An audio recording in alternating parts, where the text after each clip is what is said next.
This podcast is a member of the Red 5 Network. For more Red 5 Network podcasts and content creators, visit bio.link/Red5.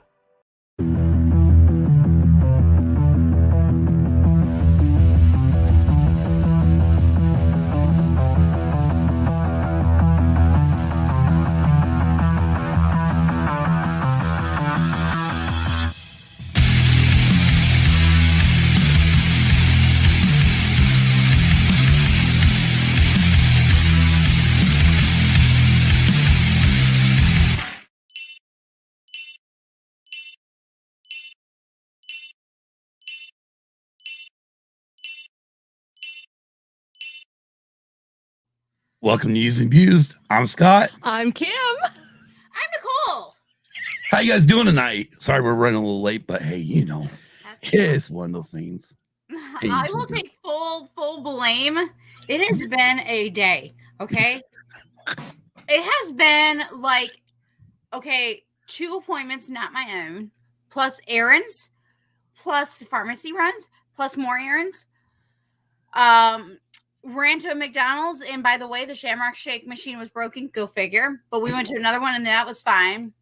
But don't worry, I still had me some Starbucks. Anyways, it was just like, but that's how my day was going. Like, you know, oops, pizza went too long in the oven. Oops, this went too.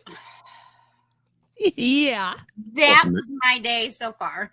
But I am representing. I mean, I should probably have dressed up in 1970s and feathers and all this big stuff. I can, in hindsight, I wish I would have. But I thought that's okay. I got my Star Wars, you know, it's March Madness, so bring on the music. So, exactly. I don't know. If we ever do a 1970s one again, maybe I'll bring some disco to it or something. There we go. Yeah, no, it's definitely been a Tuesday. It has. Mm-hmm.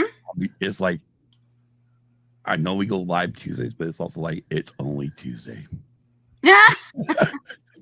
See, it's interesting because that's how I feel by next Tuesday. Okay. The weekends that I work, which it means includes the following weekend, by Tuesday, I'm like, it's only Tuesday. It's only Tuesday. I am ready for my weekend off already. Exactly. I'm like, oh, when that long stretch happens, I'm like, okay, just bear it and grin it. Enjoy everything you can. Yeah. You can. Exactly. Kind of how it was today. Freaking, yeah. For some reason, I got up at 5 a.m. Some people don't get up until 11 a.m. That's because some people stay up till 3 o'clock in the morning trying to get quests done.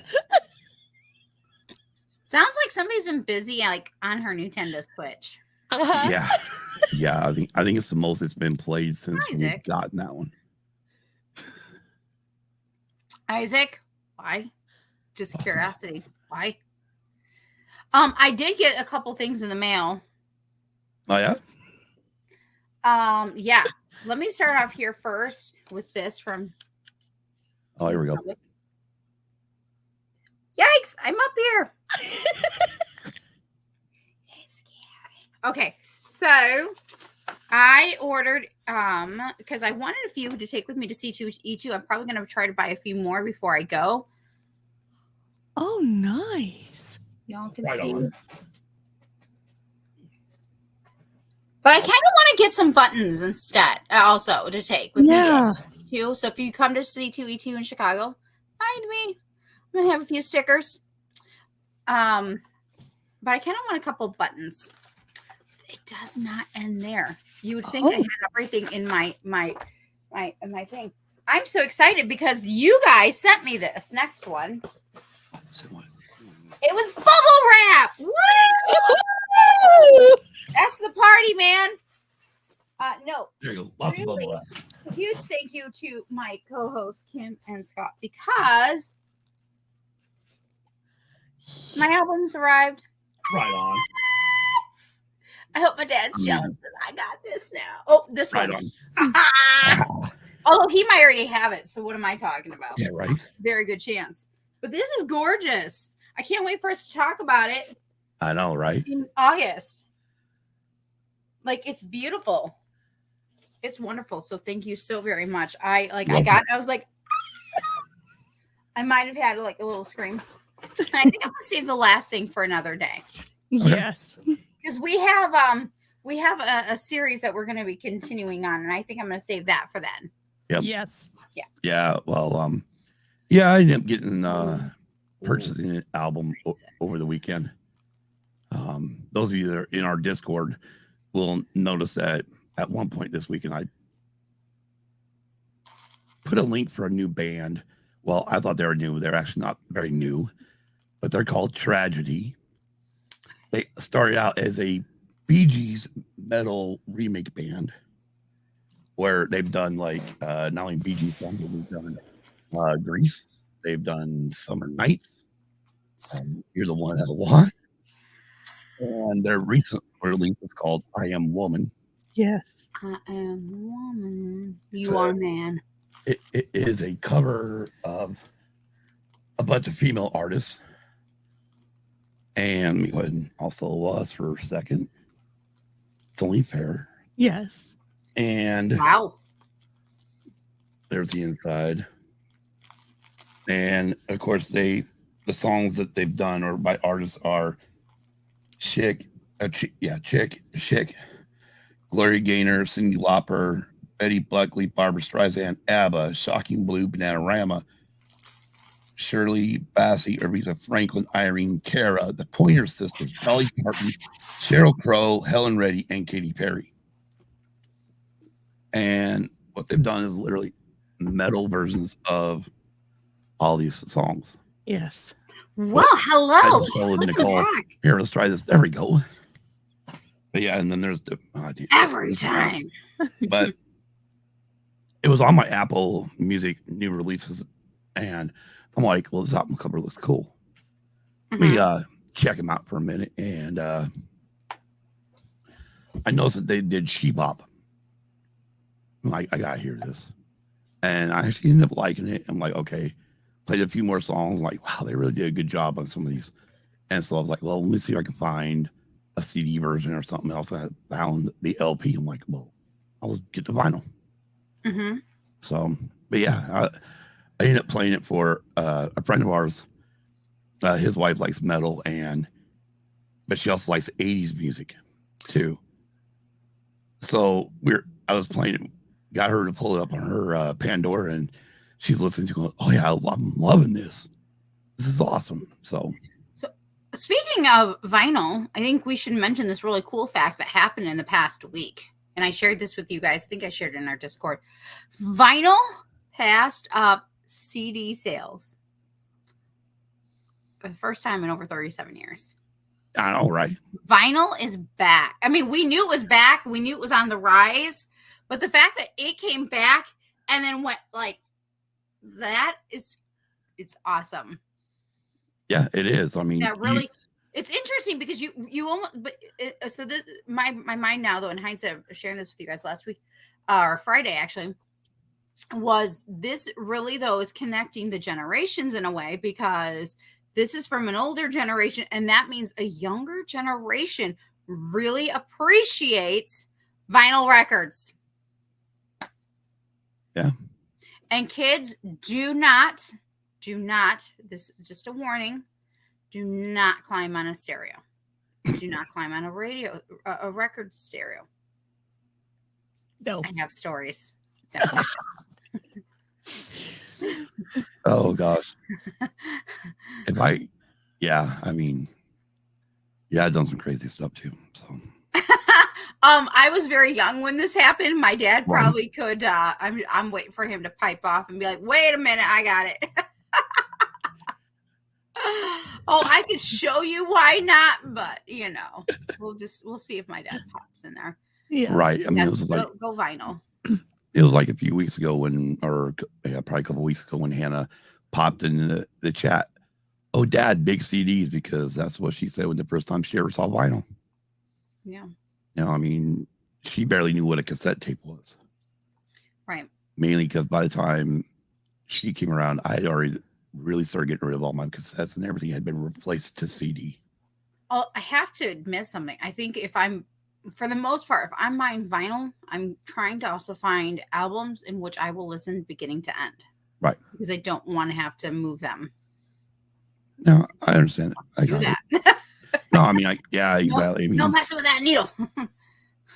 for me, when it comes to vinyl, I'll listen to the whole thing, regardless if there's some songs I may tune out or not. And sometimes I'll listen to it, especially now, where I kind of, when CDs came around, it made it so easy to go skip, skip, skip, or program. Oh, I only want to listen to these 2 songs off this CD. Program it. I want to listen. That's to what mixtapes are for. I know, and that's what. Who does? Right, exactly. That's exactly what I would do too. I mean, I would put my mixtape together, and I would never put 2 songs by the same artist together. Mm-hmm.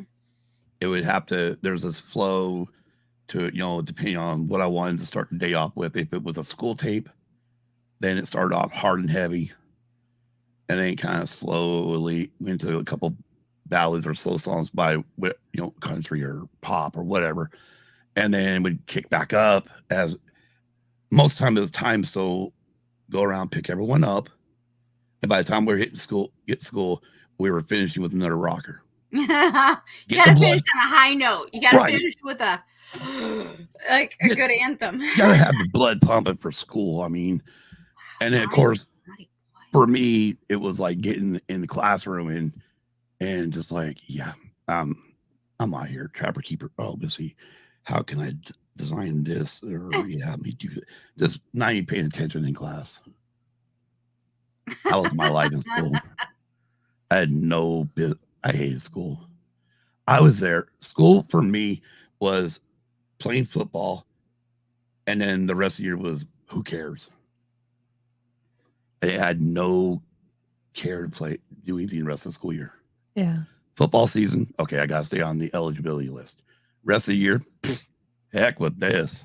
I got better things to do. That's why when my mom, it was funny, when I turned 18, I could easily say, yes, I'm responsible for myself, which means the school would have to call me if I missed or whatnot and not hold my parents accountable. And she's like, you want us to sign that form? I'm like, no. You do, I'm not going to be in school. Because I would definitely, once football season was done, I would never went. I had no use for it. So lesson, kids, do well in school. Don't be Scott. On a side note, because this is really a sidebar. This whole conversation is a sidebar. I think the thing is that school, like, if it was more hands-on, it would be better. Like, for me, that's my learning kind of style. Not everyone can sit here and buy the books. I'm a bookworm, but that doesn't necessarily mean that I'm going to get anything out of it. And when it came down to certain learning things, it's like, today is Pi Day, by the way. Woo woo. Okay. I celebrate Pi Day more. Hey, Kelly. I celebrate Pi Day more than I do actual National Pi Day, which is in January. But here's the thing about this is why I always like to mention food or pie, physical pie on this day. Is that's because when I was growing up, like, I would understand math more if I was in the kitchen. I understood it more if I was actually, baking. I would get out. My mom might remember this, but I would grab out her measuring cups to do fractions. So like, food to me was how I learned more about math than anything. So I'm like, when Pi Day happens, I'm like, go pie and give me a big slice. Right on. Which I will be having me some raspberry pie afterwards. So can't wait. Wow, we need like the Flute Powder Network or we do. Some type of teleportation. Yeah. They're like, why are we not there again? Right. Oh, yeah. Okay. Yeah. I just had another thought cloud happen, but I'm like, nope. I'm gonna grab it. I'm gonna put it away when we talk about it afterwards. Okay. Yeah. But I mean, well, never mind. Just come on over because Isaac's on his way too.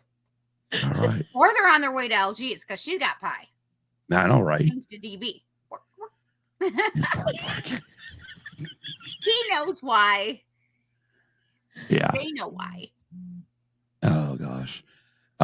Yeah, so today is again Pie Day. Yes, it is.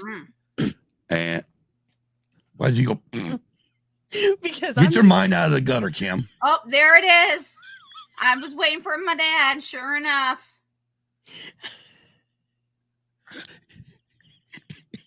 Okay. I know you can't see it, but I still have a scar here. Young Nicole decided to not, I'm sure I didn't listen. Okay. Had nothing to do with parents not watching, or I think actually I was at my granny's house. But I did. I still have the scar. We'll always have the scar. Hey, that was my consequence. Yeah. No, I mean, You didn't listen. My consequence is I have a scar for life. right. That's a reminder to not climb things you shouldn't climb on. And that includes vinyl record stereos, cassette tape ones, and so forth. Yeah, I mean, I know mine. I mean, I used to have a burn mark right in here from mom asked me to grab something. Well, she also had the coffee pot on, but the thingamajigger, whatever the hell you call it. I think it got coffee in it. Teapot or not teapot. Kettle. Craft. No. Craft. Yeah. Yeah, the craft. It was out, and the plate. See, back then the plate would always stay, or actually they still do, but it was. I was reaching with I think it was this hand, and I lazily reached across it and put my hand right on it. Yeah. Ouch. Yeah. So I have one more funny scar story though. Not really funny. No, it's music inclined. You'll like it. I think you'll like it. It's not really funny. But it is what it is. I was coming home from my dad's mom, my granny, lived across the street from us. So growing up, I loved Killer Clowns from Outer Space, still do, but at the same time when I was little, it gave me nightmares, yada yada yada, the Killer Clowns were everywhere. So I was coming home, and so I was running because it was nighttime. I was running from my granny's house to my parents' house, which is just across the street. And I was going home because Poison was going to be on concert on TV. And I was running so fast, so our driveway was gravel. I fell because, again, I was looking. Are the Killer Clowns coming for me? Hurrying home to get to the door. Okay, and it wasn't that far, people. This is like you could see my granny's like where I was leaving from her house to my parents' front door. Like it was, maybe not even I don't know, very close. And but I did. So my dad actually, I have a scar on my knee that I still have to this day. I'm pretty sure my dad probably put a stitch in it while watching Poison. I wanted to go watch Poison. I was like, yeah, gotta get home, gotta rock out, gotta have music. Okay, so I know they were on, ABC in concert in 1991. That was probably it. Because the only reason why I knew one is I saw them May 14th of that year. Oh, cool. Technically my first concert ever going to. That's awesome. And then I heard that they were going to be in concert, and they were filming it from Alpine Meadows in California. And I'm like, my one buddy who worked in the mining industry, we were trying to figure out how to get tickets and get down there quick, but unfortunately it was already completely sold out because of them filming it for the ABC show. But yeah. I've got that on VHS somewhere around here. Yeah, so I'm sure my parents do too. They might have recorded it, but yeah, every time I look at the scar, I go, Poison and Killer Clowns from Outer Space. And thank you to my dad for putting a stitch in. There will be no going to the ER tonight. Right. And I have a feeling he probably put that stitch in with no problem, because I probably was just so like, yeah. I was probably already dancing and rocking out. Probably. Right on. Yeah. Right on. Hey, we most of us got wounds for something. Yeah, we do. I mean, what better way to have balloons but for music Exactly. or scars left over? You know, I mean, I'm sure. I mean, I know I've got scars all over for different reasons, but yeah. Except for Miss Goody Two Shoes over here. No, I have a scar on my knee from falling on my bike riding in the middle of the winter. Oh, yeah, we won't go into bike stories. Oh, dear No. Lord, Dad, you're not allowed for that story. Oh, Lord. Oh no, Lord. No, that's where All right, I think it's time for Elton John. I think so too. I was like, oh, Because Lord. literally my right leg or my left leg and part of my left in my calf area and also my knee is all destroyed because of bikes. Yes. Anyways. Yeah, anyways. Sir Elton John. Yes. What a wonderful man. What an awesome man. What a career. Oh, yeah. Legend. I mean, legend. exactly. He was born Reginald Kenneth Dwight on March 25th, 1947. Hold up. Can we just talk about this? You hear his real actual name and you go, that's very telling. What was coming? Big and loud and flamboyant and Reginald. And Yep. it somehow, it fits him. I can see him being called Reginald. Yeah. Because it makes me wonder why he changed his name. But he's you know, that it's big and loud and in your face, and obviously he didn't like it enough to keep it, Yeah. or change his name, whatever reason. Yep. In by the way, it was in Pioneer, and I apologize to all of our listeners across the pond if I destroy any of this. I apologize. I'm a freaking American. What do you expect? Don't expect anything perfect.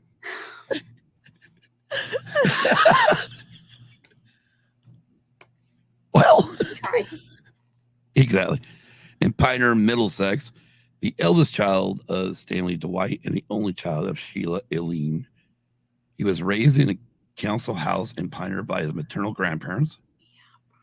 His parents married in 1945 when the family moved to a nearby semi-detached house.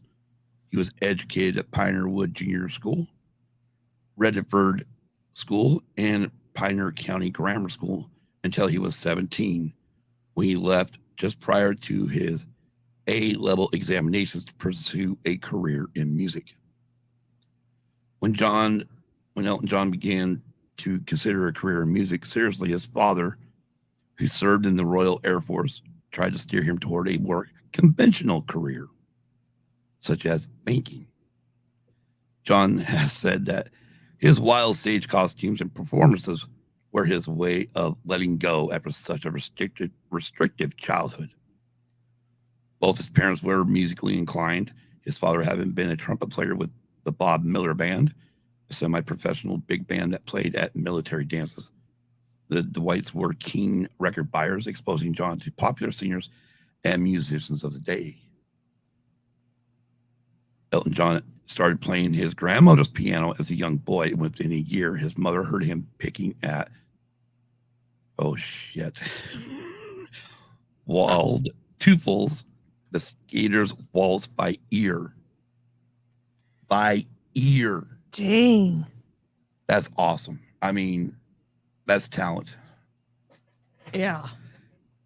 After performing at parties and family gatherings at age 7, he began formal piano lessons. He showed musical aptitude.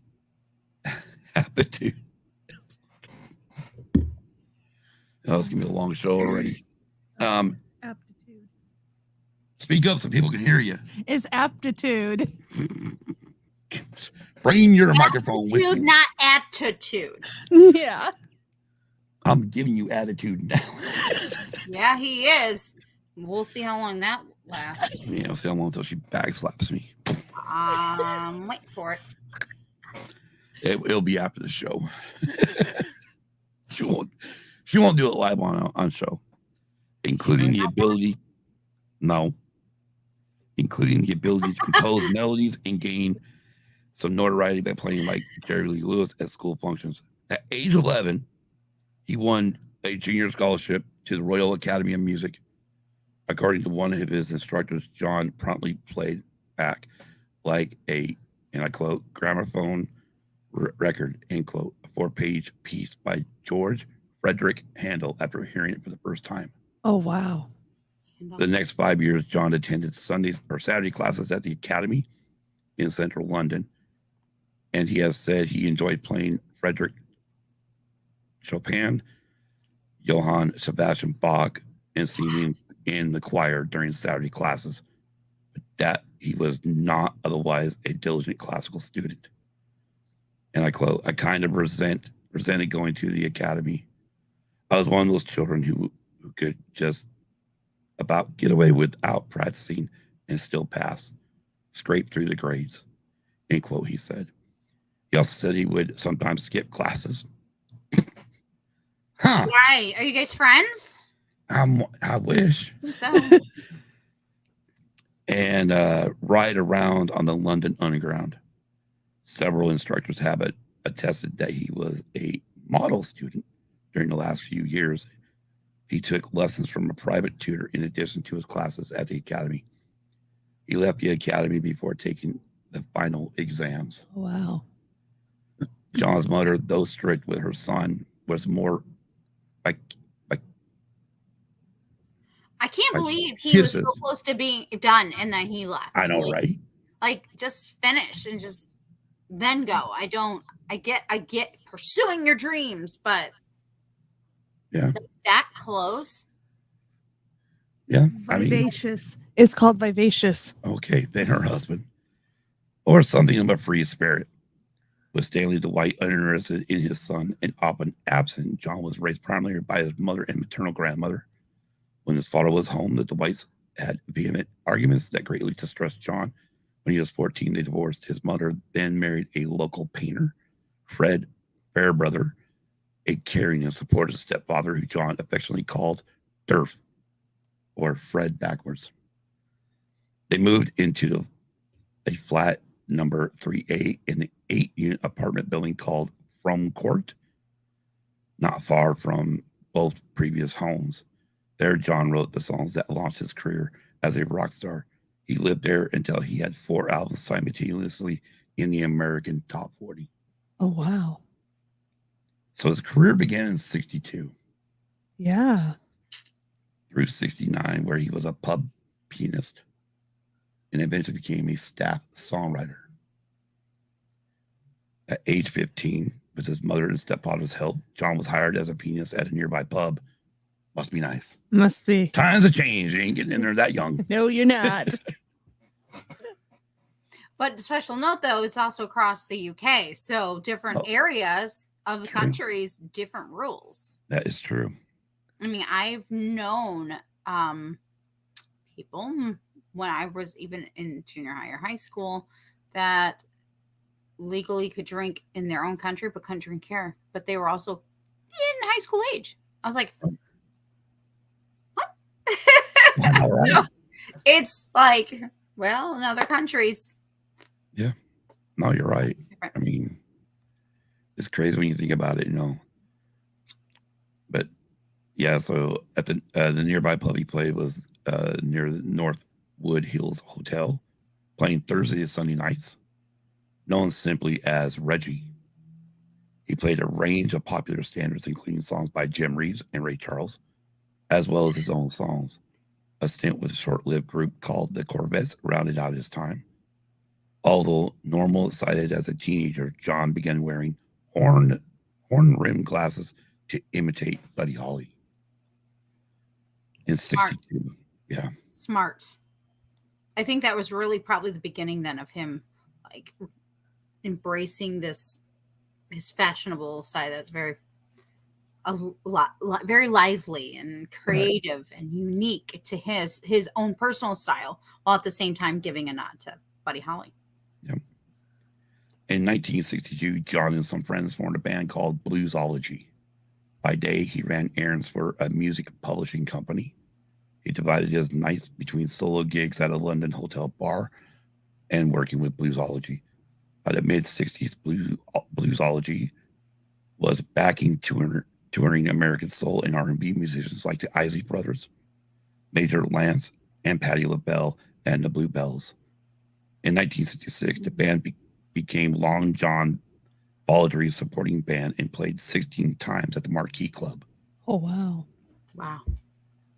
In 67, John answered an advertisement in the British magazine New Musical Express, placed by Ray Williams, then the A&R manager of Liberty Records. At their first meeting, Williams gave John an unopened envelope of lyrics written by Bernie Taupin, who had answered the same ad. Yeah, because this is the beginning of a musical collaboration for a very long time. One quick moment, though. Hello to Science Fictionary. Hey, Andrew. And I would like to point out Bronco Fett's last comment, because Andrew is here, and I know he'll understand my heart on this one. Let me know if you ever need any help on that. No, I might like Muppets, and he might know it. I don't see how any of us from our generation didn't like the Muppets. I mean, if you didn't hear me go bork, bork. Yeah, right. You don't know what that means. I mean, I don't know what to tell you. the Muppets, Evan Artist Christmas, Jug Band Christmas, Fraggle Rock. Yeah. I was The absorbed. Crocodile Rock. Oh, wait. Mm-hmm. Okay, sorry.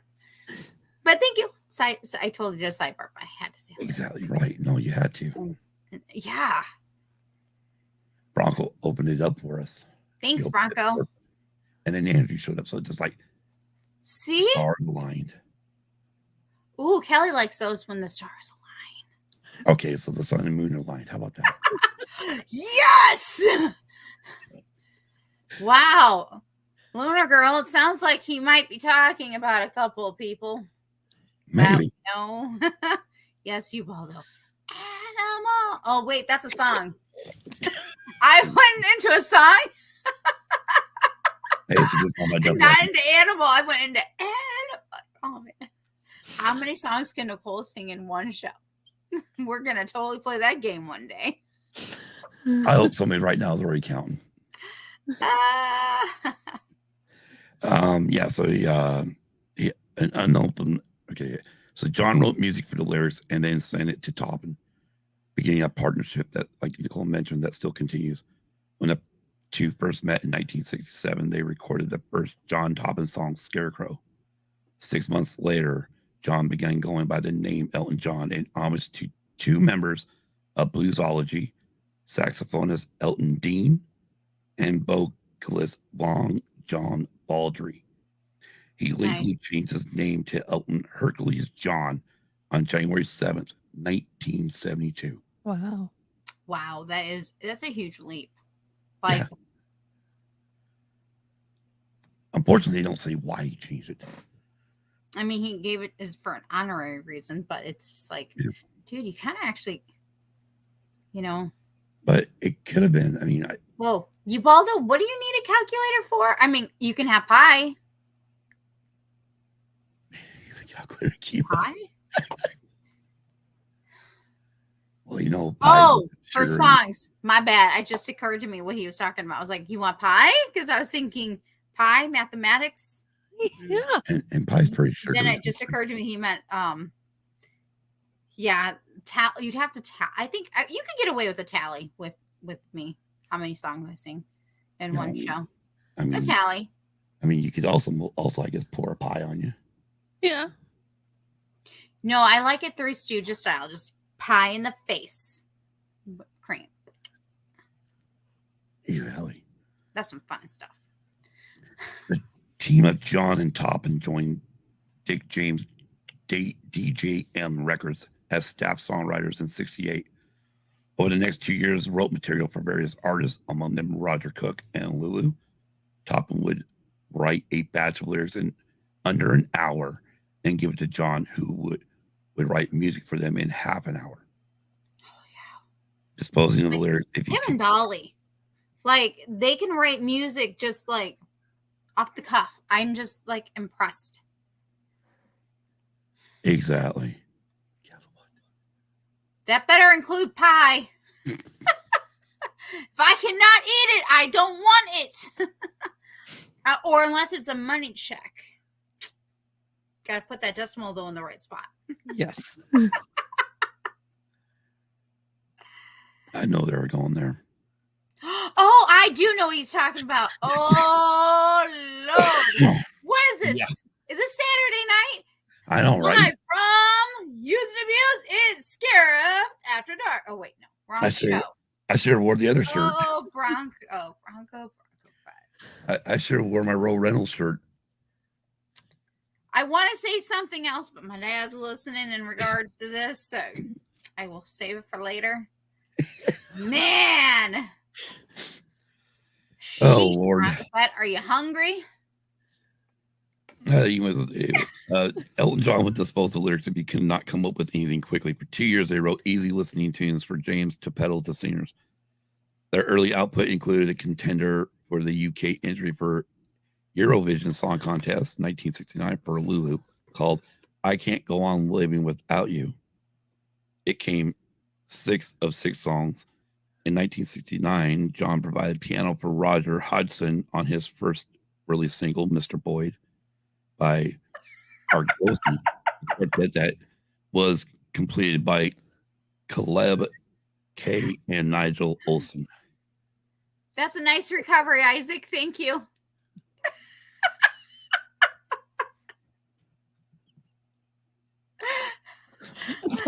So That's what I meant to say earlier.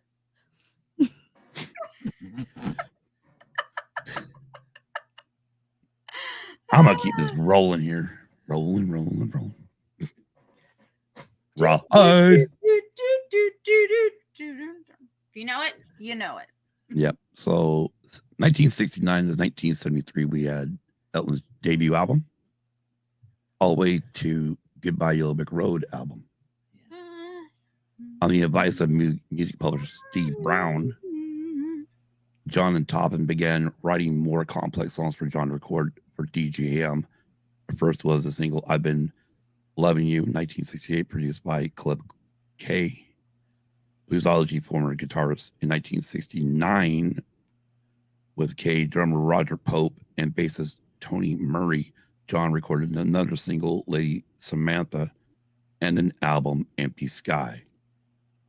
For their follow-up, Elton John and Toppin enlisted Gus Dudgeon as producer and Paul Buckmaster as musical arranger. Elton John was released in April of 1970 on DJM Records, Pi Records. Pie. See? Ironically, it's Pi Day in the UK and Uni Records in the US. I'll take pie. yes. Yeah. And established a formula for subsequent albums, gospel chorded rockers and poignant ballads. The album soon became his first hit album, reaching number 4 on the US Billboard 200 and number 5 on the UK album charts. Yeah, because some of his songs, they would do okay in the UK, but then they'd come here and they would just skyrocket. Right. Yeah. Just they would go nuts. John's first American concert took place at the Troubadour in Los Angeles on August 25th, 1970, and was a success. The concept album, Tumbleweed Connection, was released in October 1970, reached number 2 in the UK and number 5 in the US. The live album, 171170, also titled 11-1770 in the US, was recorded at a live show aired from A&R Studios on WABC-FM in New York City. Sales of the live album took a blow in the US when an East Coast bootlegger released a performance several weeks before the official album, including all 60 minutes of the aircast, not just the 40 minutes selected by the Dick James Music. Which I think, I don't have it. I didn't have it. I wish I would have put it in here, but Nicole sent us something earlier today with a deal from Discogs about an album called Apple Pie. Yeah. Pie. By Elton John. And I went and clicked on it on Discogs. Go, there's a little warning down below saying this album's not allowed to be sold in the marketplace. Oh, So I'm wondering if that is might be the bootleg part. party. Yeah, I mean, might be a bootleg. yeah. It'd be kind of interesting. John Topham then wrote the soundtrack to the 1971 film Friends, and then the album Madman Across the Water, which reached number 8 in the U.S.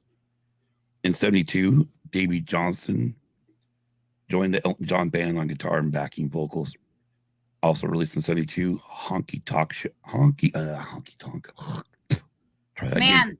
I want to say honky tonk woman, but I don't think that's what you're going to say. Honky Chateau became John's first U.S. #1 album, spending 5 weeks at the top of the Billboard 200 and began a streak of 7 consecutive U.S. #1 albums. Wow. The pop album Don't Shoot Me, I'm Only the Piano Player came out at the start of 73, reached #1 in the UK, the US, and Australia. I'd like to say that is a very interesting title. Right. Why? Okay. I want to know why, Elton. Why did you name it that? It was the first album on the consolidated MCA Records label in the US. I'm glad that's not his first official album, because I think his first official album has one of the best names, and he's going out on that album as well. Goodbye, Yellow Brick Road. Replacing MCA's other labels, including Uni. So at this point, this is where Uni Records goes bye-bye. MCA says, okay, screw this. We're going to consolidate everything under MCA Records. So now we get the very first MCA Records release of all their consolidated record labels in the United States. Yep. Here in October of 73, Goodbye Yellow Brick Road is released. There we go. There it is. Gained instant critical acclaim, topped the chart on both sides of the Atlantic, remaining at #1 for 2 months. Dang. Boom. Wow. Yeah, that's pretty awesome. 74 to 80, we get the Rocket Record Company all the way to his album 21 at 33. John formed his own label, the Rocket Record Company, distributed in the U.S. by MCA and initially by Island in the UK. Yep. And signed acts to it, notably Neil Sakata and Kiki D, in whom Elton John took a personal interest. Instead of releasing his own records on Rocket, he signed an $8 million contract with MCA. When the contract was signed in 1974, MCA reportedly took out a $25 million insurance policy on John's life. Oh my gosh. In 1974, MCA released Elton John's Greatest Hits, a UK and US #1 that is certified diamond by the RIAA for US sales of 17 million copies. Wow. In 74, John collaborated with John Lennon on his cover of the Beatles' Lucy in the Sky with Diamonds. Yes! Okay, if we don't discuss it, it's okay. Yeah. That's awesome. Now it makes me want to start singing Lucy in the Sky with Diamonds. The B-side, which was Lennon's One Day at a Time. It was #1 for 2 weeks in the U.S. In return, John was featured on Whatever Gets You Through the Night on Lennon's album Walls and Bridges. Wow. Later that year, in Lennon's last major live performance, the pair performed 2 #1 hits along with the Beatles' I Saw Her Standing There at Madison Square Garden in New York. Wow. Don't you just want to be a fly on the wall for all that? Yeah, I really wish I had a DeLorean or a time machine right now to go back in time to watch that concert. You mean the TARDIS doesn't really work? Oh, I wish I had one. Heck, yeah. Just put it in there in the TARDIS and go. I mean, okay. that might be very controversial to talk about, but yeah. There's some things I would love to go back in time for. BYT, where are you?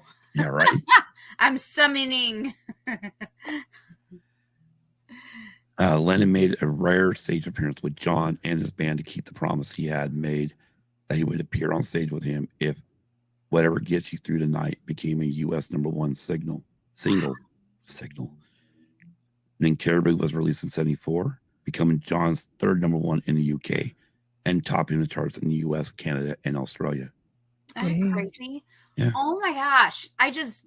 My brain is just like Elton John and the Beatles. Right? And Elton John. Wow. Exactly. Wow. Pete Townsend, then, of The Who, asked John to play the local lad in the 1975 film adaptation of the rock opera Tommy, and to perform the song Pinball Wizard, which, if you've not heard, I've heard both versions, and I love both. I love The Who's version, and I love Elton's version from the movie. Drawing on power chords, John's version was recorded and used in the movie. The song charted at #7 in the UK. John, who had adopted a glam aesthetic on stage, would later state glam rock icon Mark Bolan, and I quote, had a great effect on me, end quote. Wow. Which I think, remember, I think Mark Bolan was in T-Rex. Okay. If I remember right. Probably Okay. don't remember right. The 1975 autobiographical album Captain the Fantastic and the Brown Dirt Cowboy debuted at #1 in the US. The first album to do so and stayed there for 7 weeks.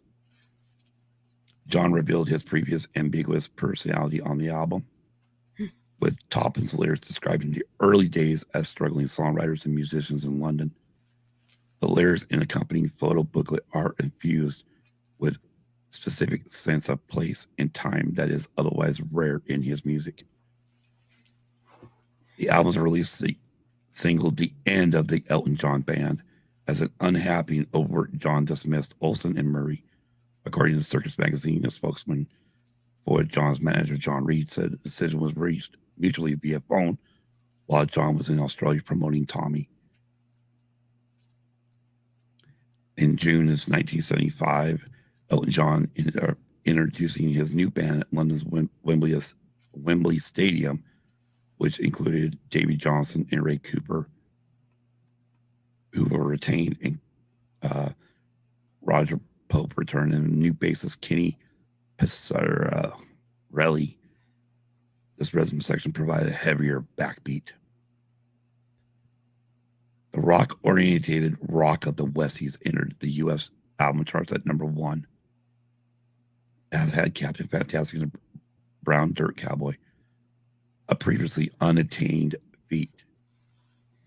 John's stage wardrobe now included ostrich feathers, $5,000 spectacles that spelled his name in lights, and costumes. Awesome. And the costumes such as the Statue of Liberty, Donald Duck, and Wolfgang Amadeus Mozart. Yes. In 1975, he received a star on the Hollywood Walk of Fame. Yeah. The album features his fifth U.S. #1 single, Island Girl. To celebrate 5 years since he had appeared at the venue in 1975, John played a 2-night 4-show stand at the Troubadour, with seating limited to under 500 per show. The chance to purchase tickets was determined by a postcard lottery, with each What? Could you imagine? I know. No, I couldn't. It's like what would we do right now if we had to wait for a postcard? We would steal the first postcard. yeah. We'd be like, that's not your name.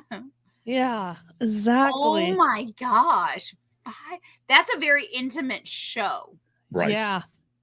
Yeah. In comparison to tens of thousands. Like, by the way, everybody, you have to wait for your postcard to see if you get to go to the show. Yeah. Right.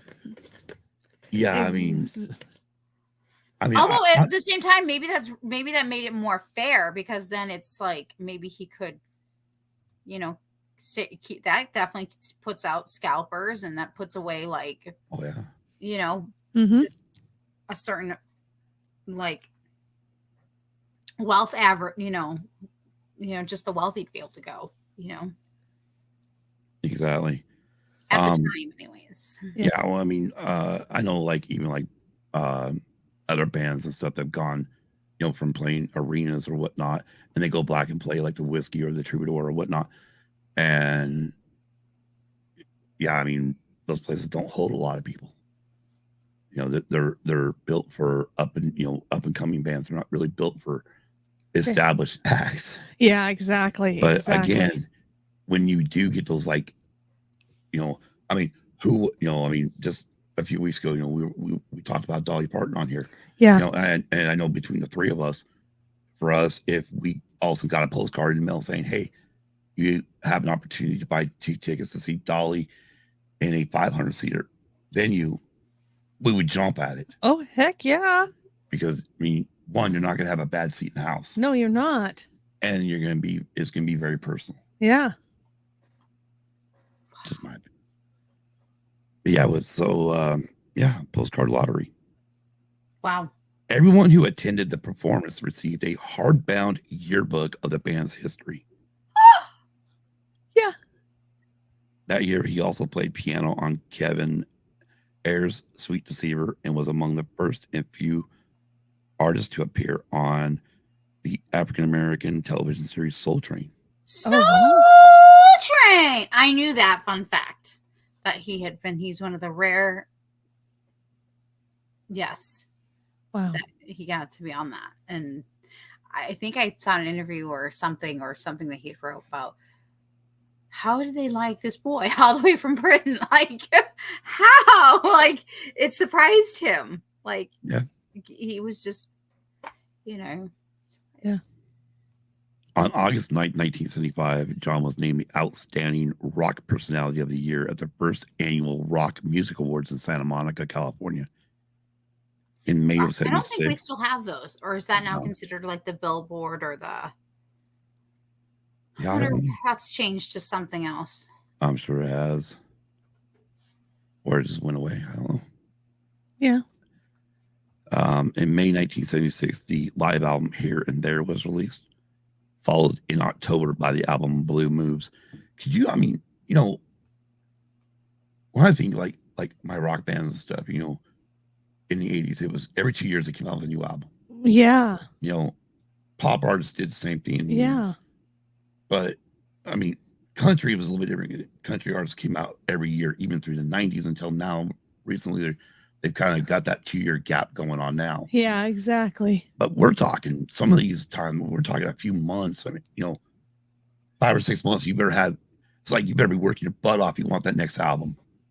Well, the thing is about Elton John is he could sit down and write music with no problem. It could come off the top of his head. Literally. In November of 1977, I wonder what happened in May of 77. Hey, I wonder what happened. John announced he was retiring from performing. Taupin began collaborating with others, now producing only one album a year. John issued a single Man in 1978 with a new... Okay, wait. Hold up. So he said he was retiring? From performing. But then he's continued... I wonder how that worked out, people. Yeah, it's kind of like some artists today from the 80s who sit there and say, oh, we're doing our final tour. But yet... well, I'm happy you're on your 37th final tour. Yeah. Ozzy, Kiss, Molly. Yeah. I'll just name 3 of them right there. Oh, yeah. But Ozzy might actually be done now. Well, his health finally got to him, I think. But anyways. Yeah, so in 77, he announced he was retiring from performing. Taupin would collaborate with others. John produced one album a year, and so he released his next album, A Single Man, in 1978 with new lyricist Gary Osborne. The album produced no singles that made the top 20 in the U.S. I wonder if he just, in hindsight now, I'm sorry, a minute later, I wonder if he just needed a small break, a short break to kind of regroup, refine who he was, get back to where he needs to be. Yeah. I completely agree with your dad. He was definitely very flamboyant, and people of all races really liked liked him back then. I mean, exactly. Yeah. In 79, accompanied by Ray Cooper, John became one of the first Western artists to tour the Soviet Union in Israel. John and Toppin reunited, though they did not collaborate on a full album until 1983. Isaac saw. Kitty. Yep. We'll see. Will she do it again? 21 at 33, released in 1980, was a significant career boost. Now we get into the 80s. Yes, we do. The 80s. Yep. John's 81 album, The Fox, was recorded during the same sessions as 21 at 33 and included collaborations with Tom Robinson and Judy Zook on September 13th, 1980, with Olsen and Murray back in the Elton John band. And they also joined by Richie Zito on lead guitar, Tim Renwick on rhythm guitar, and James Newton Howard on keyboards. John performed a free concert to an estimated 400,000 fans on the Great Lawn in Central Park in New York. This was recorded. This was actually shown live on HBO. I remember seeing this. Oh, okay. Lucky you. It was, and now I think about it, that was my first. The only reason why, I mean, my mom was like, "Oh, they decided they wanted to watch it because my mom liked Elton John." But for me, I think it was about the time my sister was doing her little dance thingamajigger with Crocodile Rock. Oh, okay. And that's the first song I actually ever heard by Elton that I knew of. Mm-hmm. And so, La, la, la, la, la. La, la, la. Reportedly, he did not like that song. Yes. We loved it. He's like, why? I'm like, why did you put it out then? But he liked exactly right. it. But we like it. He played part of the set. Sorry. You're fine. I can't help it. It's like it's stuck in my head now. This is the part I remember from this show because he played part of the set dressed as Donald Duck. Was he doing la la la la la la? I don't remember exactly what songs he was playing when he's doing. But I remember it. I remember how flamboyant he really. I mean, all the different costume changes. Like, wow. Yeah. This guy knows how to bring the house down. I mean, literally. Yeah. Anyways.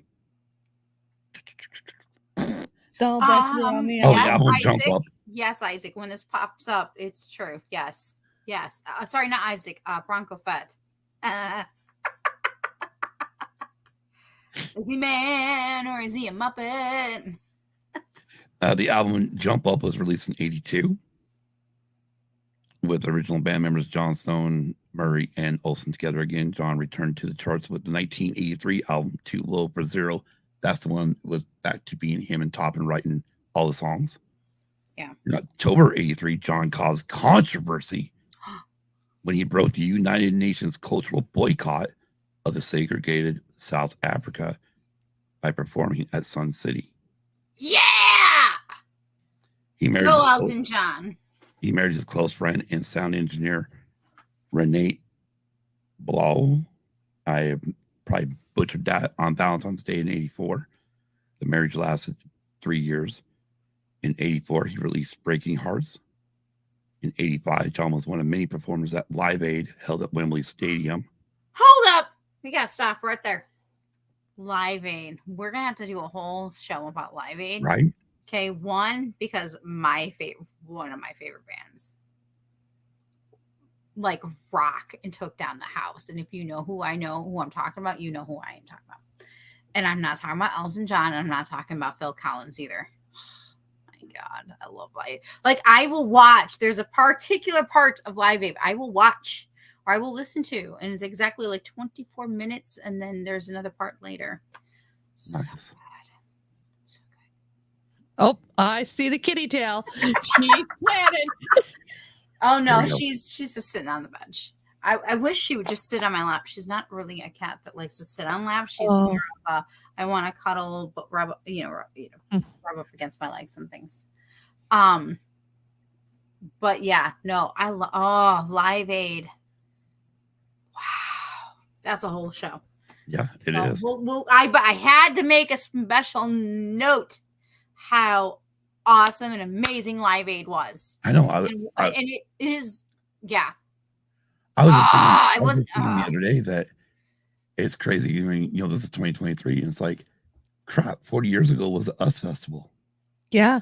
And I'm thinking, they had like Pop Day or this day, and then Heavy Metal Day, and then I don't remember what they finished off with, but it's like, I'm just like running through the list of bands I remember that were there on that, listening for that show, even though I wasn't in the metal at the time. I wasn't really, or I was like in the Quiet Riot, but that was about it. And knowing all the bands that played there now, like, I would have loved to have been there. But yeah, we definitely got to do Live Aid. Oh my God, yes. So that's 1985. Man, that's. I'm just I got a whole, and I don't have Elton John currently playing in my head. I just somebody else who was very who had his own fashion choices, and the band was amazing. So towards the end of 85, John released Nikita from the album Ice on Fire, which had a music video directed by Ken Russell. The song reached number 3 in the UK and number 7 in the US. John's highest charting single of the decade was a collaboration with Dionne Warwick, Gladys Knight, and Stevie Wonder called That's What Friends Are For. Oh, I should have put that on my list. Maybe I'll just change it last minute and talk about that one. It reached number 1 in the US at the end of 85, credited as Dionne and Friends. And the song raised funds for HIV/AIDS research. In 86, John released Leather Jackets. 1988, he released Red Strikes Back. And in 1989, released Sleeping with the Past. His albums continued to sell, but those released in the latter half of the 80s, only Red Strikes Back reached number 16, placed in the top 20 in the US. So it's like the 70s, he was booming. The 80s, Right. He was still doing great. And we know the 90s. Well, Kim and I definitely know something very special about the 90s, which, Yeah. by the way, has an anniversary next year. And I have a feeling we'll be doing a show on that one, too. Somebody already called my daughter and told her she better be off that day. She'll want to be on that show. It's going to have to be on the calendar. Yeah. 1990 to 1999, the song Sacrifice to Ada. Oh, I thought you were going to say something else. In 92, John released the US album. All right, the album The One, which reached number 8 on the US chart. It was his first album recorded entirely sober. As John recalled in 2020, and I quote, "I was used to making records under the haze of alcohol or drugs. And here I was, 100% sober, so it was tough. But I managed to come up with a good song, which was the title of the record," end quote. John and Toppin then signed. Kudos. Exactly. John and Toppin then signed a music publishing deal with Warner Chappell Music for an estimated $39 million over 12 years, including the largest cash advance in music publishing history. Wow. Excuse me. In April of 92, John appeared at the Freddie Mercury tribute concert at Wembley Stadium. Wait, who? I'm sorry, who? Freddie Mercury. Hold up. Okay, yeah, okay. I wonder who we're talking about. I wonder what I was just talking about a few minutes ago. Speaking of which I saw this video, I'm sidebar for a minute. I saw this thing on TikTok earlier today where it says 4 songs not be played at a funeral, right? And the first one was AC/DC's Highway to Hell. And went, all right, we're playing that one at my funeral. There was another one. Oh, the next one was Queen's Another One Bites the Dust. I'm like, yep, they're going to play that one at my funeral. And then the next one after was Bee Gees Staying Alive. I'm like, yeah, we can go with that one too. Sounds like a great punch of songs at my funeral. No. And did I say no? She said no, folks. You heard it here first. The thing is, you can say no. But if I ever get a wheel, Yes. Damn. Sucks to be you. We'll see. Why do I need a cold shower? I was talking about Queen. I was talking about Freddie Mercury. And we all know the truth about Freddie Mercury. So no, I don't need a cold shower. I just love his music. I really do. It's music. I just well, no, Dad. See, I'm just like I'm like Kim. Kim and I are so alike. We're like, no. Let me do a steel bang nose thing. No, and stop that. Yes, Queen does sound great. Yes, they do. No, Queen just touches my heart. There's just something about it that's always grabbed me. So back to the Freddie Mercury tribute concert in April. Yes. 92. Oh, sorry. Another concert I should have been there for. Right? I was too little though. I couldn't even listen. Stay off the stereo. Elton John performed "The Show Must Go On" with the remaining members of Queen. Isaac. No, he's not. Oh, you mean Mercury? You're such a stinker. He's like, here, let me pull a fast one on Nicole. And Bohemian Rhapsody with Axl Rose of Guns N' Roses and Queen's remaining members. Jeez. I wonder why you're saying that, Kim. In 93, he released duets which featured collaborations with 15 artists, including Tammy Wynette and RuPaul. 1994. 94. Hey, Kim. What happened in 94 that you and I both like love and just completely like nostalgic on it? What happened, Kim? She's laughing. Kim, now I'm not asking for dirty details now. I'm just asking about what. Can't wait to be king. Yes. I've never seen a king with such little hair.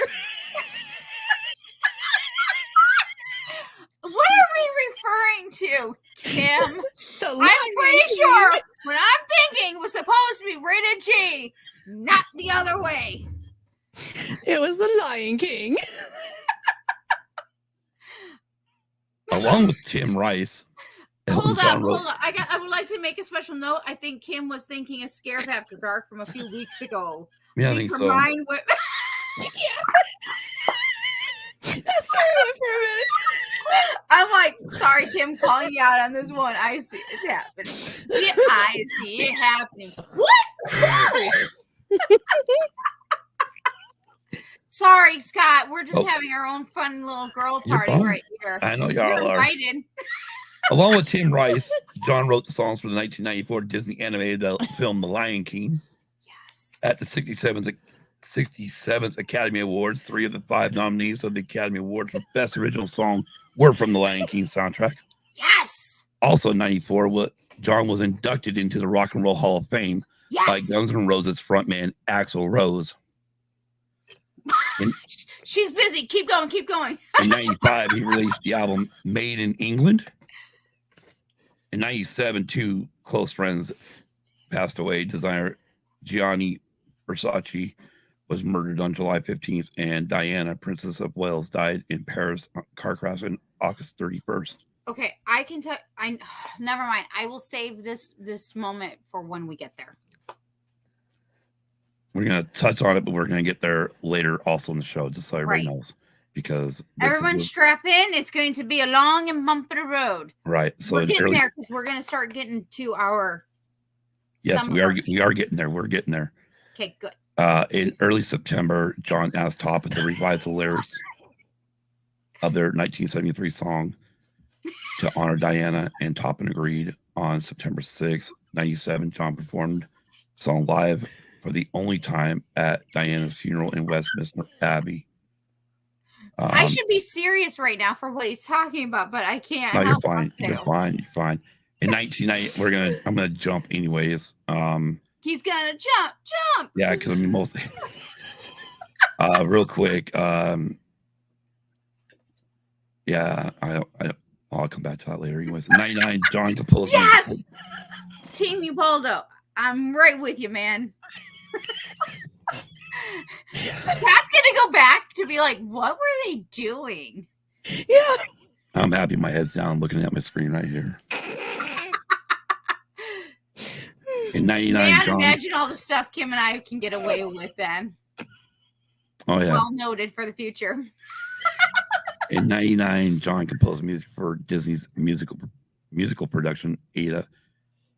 And with lyricist Tim Rice, John released a live compilation album, Elton John One Night Only, the greatest hits, featuring songs from the show he did at Madison Square Garden in New York City that same year.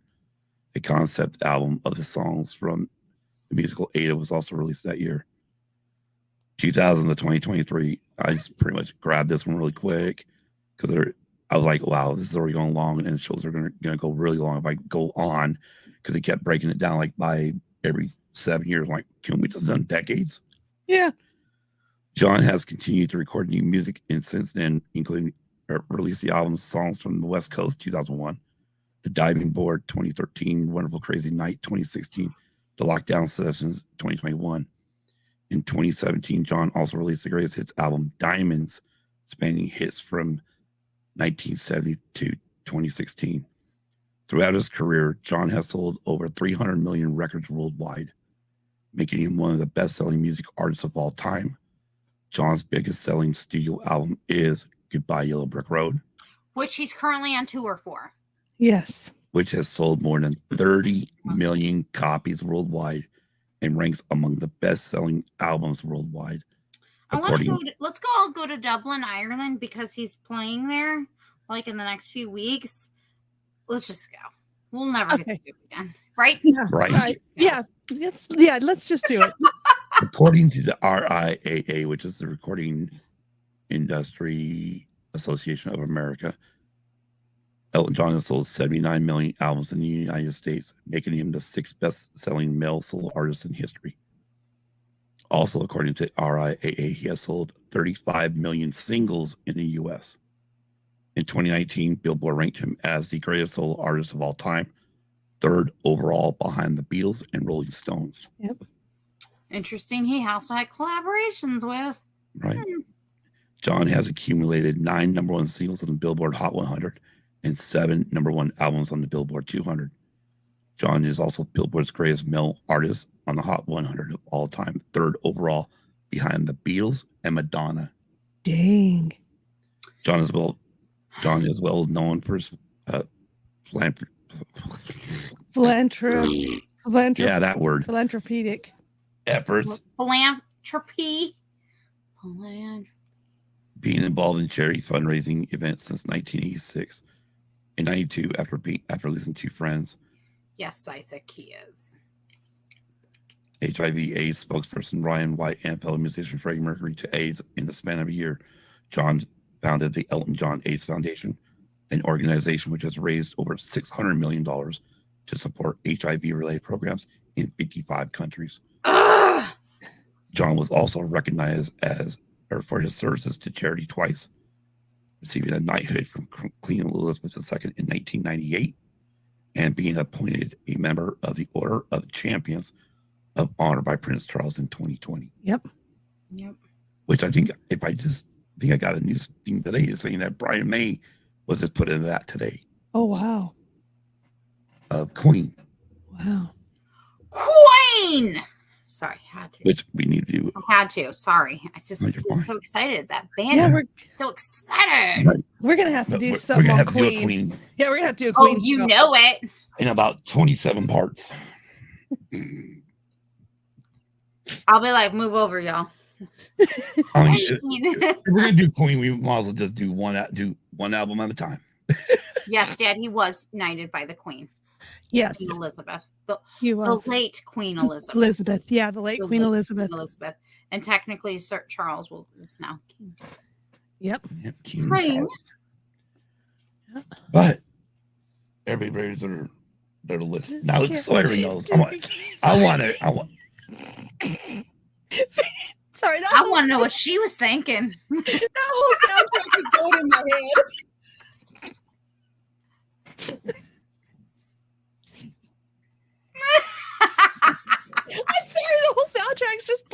my head. I just can't wait to be king. Be prepared. Be prepared. Yeah. Death of the king. Why is he sick? No, gonna kill him. No king, no king, no king, no. Lion King coming to Use and Abuse 2024. You're welcome on that early promo, Scott. Yeah, right. Oh Lord. All right. Anyways, you got your list? It's on my phone, but yeah. All right. Who wants to go first? God damn. Crickets.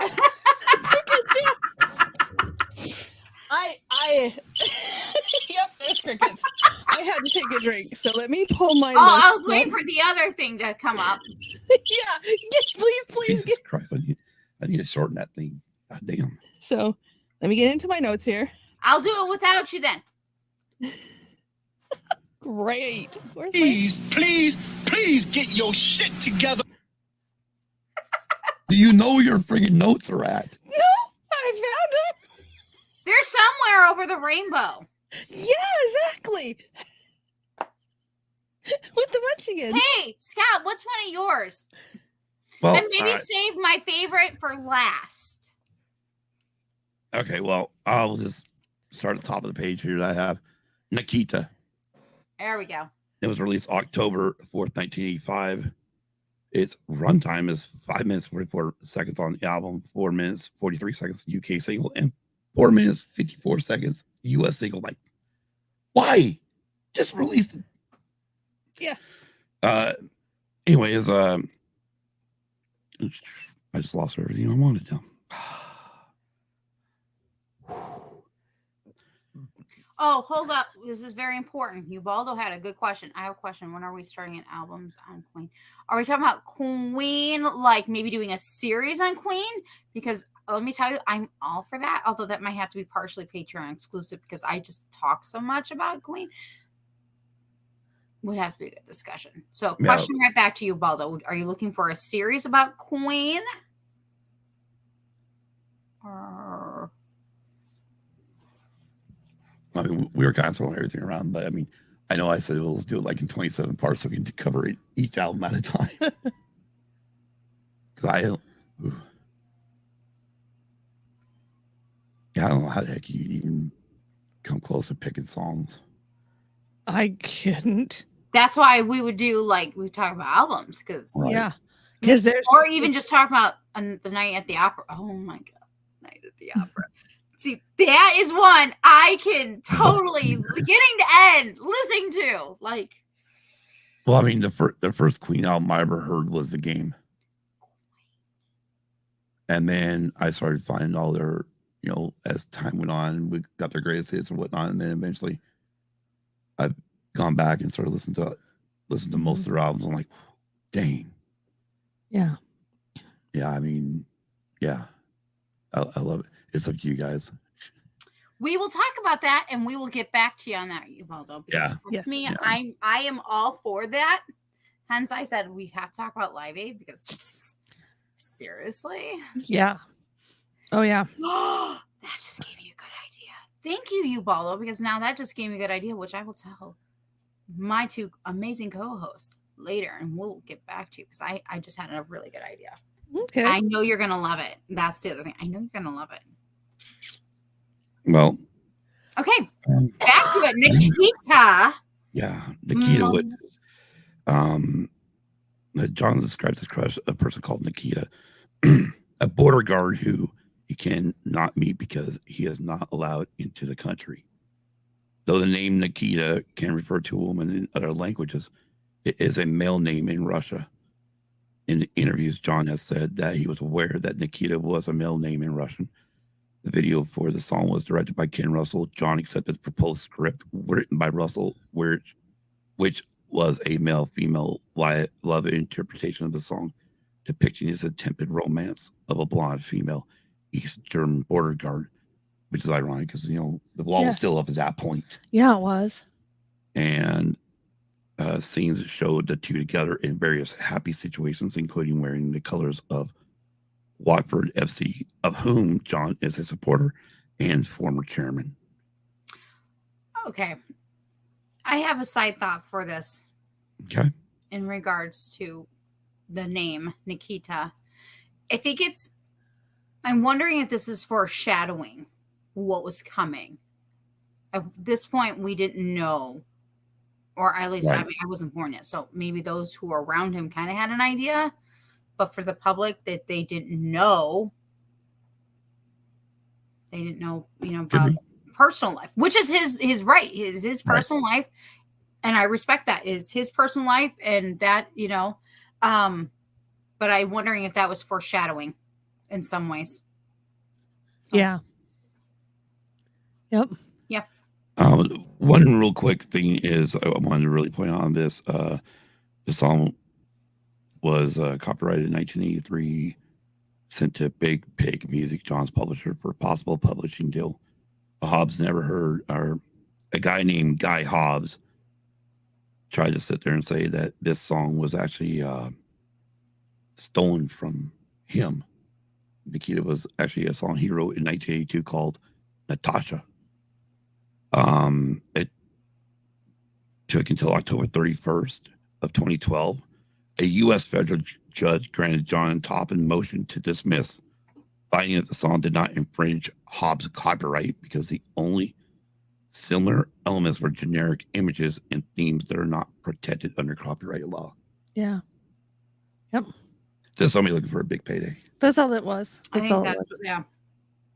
Yeah, so 85, 86 U.S. Billboard or Hot 103rd in the UK. In the UK, under the British Phonographic Industry, BPI, which I'll refer to as BPI after this, it went silver, selling 200,000 copies. Dang. And as far as the RIAA, which is the Recording Industry Association of America, RIAA, it did not sell over 500,000 copies in America because we do not give gold until 500,000 copies are sold. Yeah. But that was, it went 200,000 copies by November 1st, 1985. And it was released October 4th of 85. Yep. All right. Right. I'm probably more long-winded than anybody else. That's fine. That's fine. I'm just going to start at the bottom with mine. I'm going to jump around and see what happens. Okay. Jump. Yeah, I mean, mine are like no particular order. They're just No, there. mine are not either. I mean, although I think my favorite is on your list, and we've already discussed that. And Yeah, that's I think okay. I I was glad we get to talk about it. So like, oh my God, as long as we talk about it, I didn't care. I think as far as that song goes, it's on all of our It's on all of our lists. right. Have I a mean, drink, Scott. exactly. Cheers, Ubaldo. Cheers.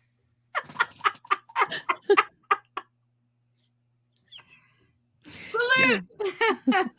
No, like I said, I just did 5. A lot of it was because some of them I had heard, and then, the music just. Sidebar. All right. Yes. Sidebar. Kimberly, when doing this. I've only heard 3 songs by Elton John. I only know 3, and it's Crocodile Rock. Goodbye, Yellow Brick Road, and I'll tell you how I knew that one. And Circle of Life, Love. Yeah, Circle of Life. Circle of Life by the And I'm Lion like, no, So then you've heard more than this. So then we pull it up on Apple Music, and sure enough, Kim has heard most of Elton John's songs. So this should be renamed Kim Rediscovering Elton John. Right. Exactly. Or Kim has rediscovered Elton John. Exactly. All right, anyways, what you got? Now mine. What's on the bottom of your list? Not really for the bottom. No, it's just random order. Anyway, it's I'm Still Standing. I'm still standing if I ever did. Yeah. Like a little kid. Okay, go ahead. Sorry. No, that's fine. I like the music. The beat is, it's just an awesome beat to it. Yeah. Sorry. That's fine. So not knowing what Nicole has written down. I mean, besides the songs, I mean, like all the like extra information. Kim just got songs listed, and I've got these paragraphs, themes of. I got some notes this time around. I know, I'm sure you do, and that's what I'm thinking. It's like prepared with notes. Kim's got no information about the songs, where they charted at, and it's like, yes, Ubaldo, it was in the movie's thing, which love. Is also funny because of the fact that this is normal for Kim. It is. I will always come in with, all this extra information that probably is overkill. Not really. But yeah, what you got, Nicole? Wait, whoa. Kim, were you done? Oh, yeah, go ahead. Oh. She's got no information. She's just like, wait a minute, hold up. She's like, here's a song and I don't like it, and that's good. All right. Okay. So one of my songs is coming from John Elton's that is not all it, folks. Let me try this again. Okay. So coming from Elton John's 17th studio album, From Too Low for Zero, this song, in which I'm about to talk about, charted on number 2 for 4 weeks on the Adult Contemporary and number 4 on the Billboard Hot 100. But what makes this even more special to me is that we had a very special harmonica player on this next song, in which I'm going to be talking about, and that is himself, Mr. Stevie Wonder, was on this song. What song could I be possibly talking about? None other than, I guess that's why they call it the blues. I love it. Okay, so the song was released it's actually considered in September 1982. It is considered soft rock and doo-wop, which I kind of like. I really do like the 50s. If you know me, I love the 50s. It's one of those songs that's just relaxing. It's one of those songs you could put on your record player, and just listen to. If you're not exactly happy, but you're not exactly here, right in the middle. It's comforting. And then just to know that Stevie Wonder is also on it playing the harmonica. Come on, that just is awesome. Give me Stevie Wonder. Of course, this is also, did I mention that it was on the album Too Low for Zero? Again, it was done by Bernie Taupin, but of course, John did the music part. I just love it. And of course, when I've looked up, stuff about, what does this song mean? And of course, Taupin wrote that, it's a letter home with a small tip included, making the most of time, not wishing it away just because you can't be with someone that you love. And I guess that's why they call it the blues. Don't sit and wallow. Acknowledge, move on, listen to Elton John, move on. Yeah. Which is ironic. I mean, is the fact that is the first album back with him and John and Taupin working on the full album together. They were good. They oh yeah. Yeah, I mean, like we talked about when, he mentioned retiring in the late 70s there, but a lot of it was he was just burned out. He was releasing albums every, 6 months, roughly. I mean, a lot of those artists did that in the 70s. They released a lot of albums, and it's like, wow, you're literally on the road and in the studio, on the road, in the studio. And kind of laugh at bands from the 80s going, oh, well, we'll do it. We'll take 2 years because we spent a year on the road and then a half year at home doing nothing and then writing new music for the next album. Alphaba, stop that. She's like the 4th member of Use and Abuse. She's becoming the mascot at this point. Yeah. Stop. Sorry. She's at my feet. She's like,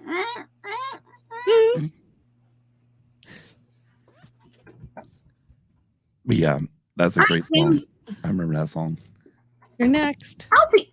Oh, Well, my next one would be Saturday Night's All Right for Fighting. Wait, Kim, weren't you going? No. Oh.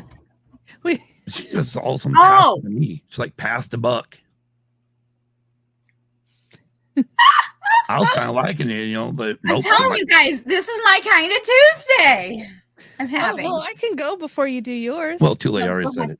it. Okay. No, go ahead. Okay, so say that one more time because I was in the middle of talking and I have a cat that just went scratching and Saturday Night's All Right for Fighting. yes. Released July 16th, 1973. Don't yank the head. What? I'm trying to yank my head off. Oh, now we're all waiting to see you do it. Well, but Now we're all like, I'm trying to yank my head off, but it ain't working. Its runtime on the album was 4 minutes 57 seconds and 4:12 on the single. The lyrics discuss a night out on the town in which the narrator plans to get about as oiled as a diesel train. oiled as a diesel train. Wonder what they're talking about. Toppin has said that the song was meant to be an American rock and roll song set in Britain. It was inspired by his raunchous teenage days, in particular, in the fistfights in his local pub. Oh, acid naughty. The Acid Arms in Market Razin. It peaked on the U.S. Billboard Hot 100 in 12th position. And the UK single charts, it was number 7. It was ranked silver, 200,000 copies by the UK BPI on May 5th, 2020. And the RIAA certified gold for selling 500,000 copies on August 26, 2018. And these are based on sales and streaming. Dang. So it's kind of crazy where, some of these, like, I'm like, well, yeah, but it was a great song. So, but it really didn't do nothing back that big in the 70s. But it became a bigger, as we've gone on in time. But I've always dug this guy. I mean, it reminds me of that classic rock and roll, kind of what you get from also like around with Elvis and stuff, and Jerry Lee Lewis and all them. So that's why I like this one. All right, Kimberly. Okay, so I actually got information on this next one, believe it or Did not. you just look this information up? Is that why I you passed? did. Is that why you passed the buck to me? That's right. We're doing it live. Yes. Thank you, you follow. Yes. Sorry. I got a little excited. Yeah. It's one of my faves.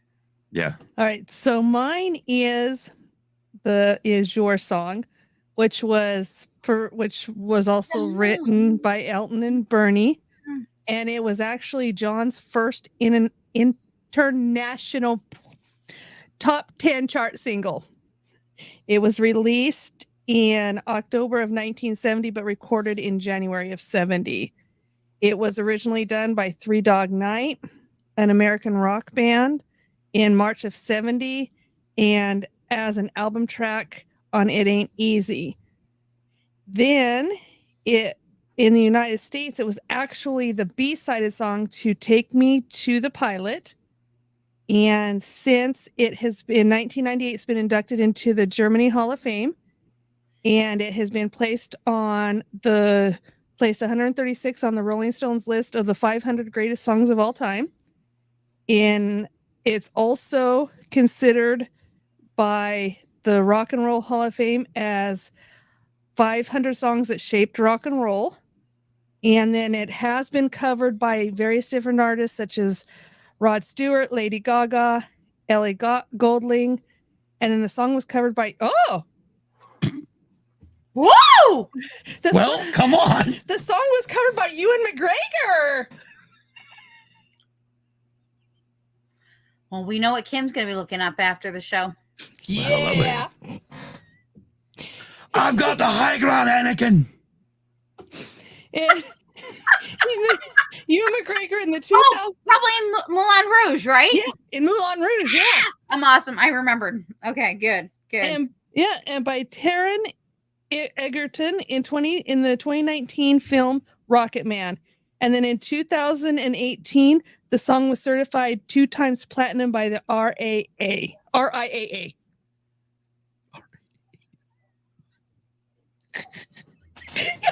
know. I need to get my together. Please get your shit together. Hey, that's pretty good for just looking it up live. All right, hold it. This is for Kimberly, everybody. I hit the right button.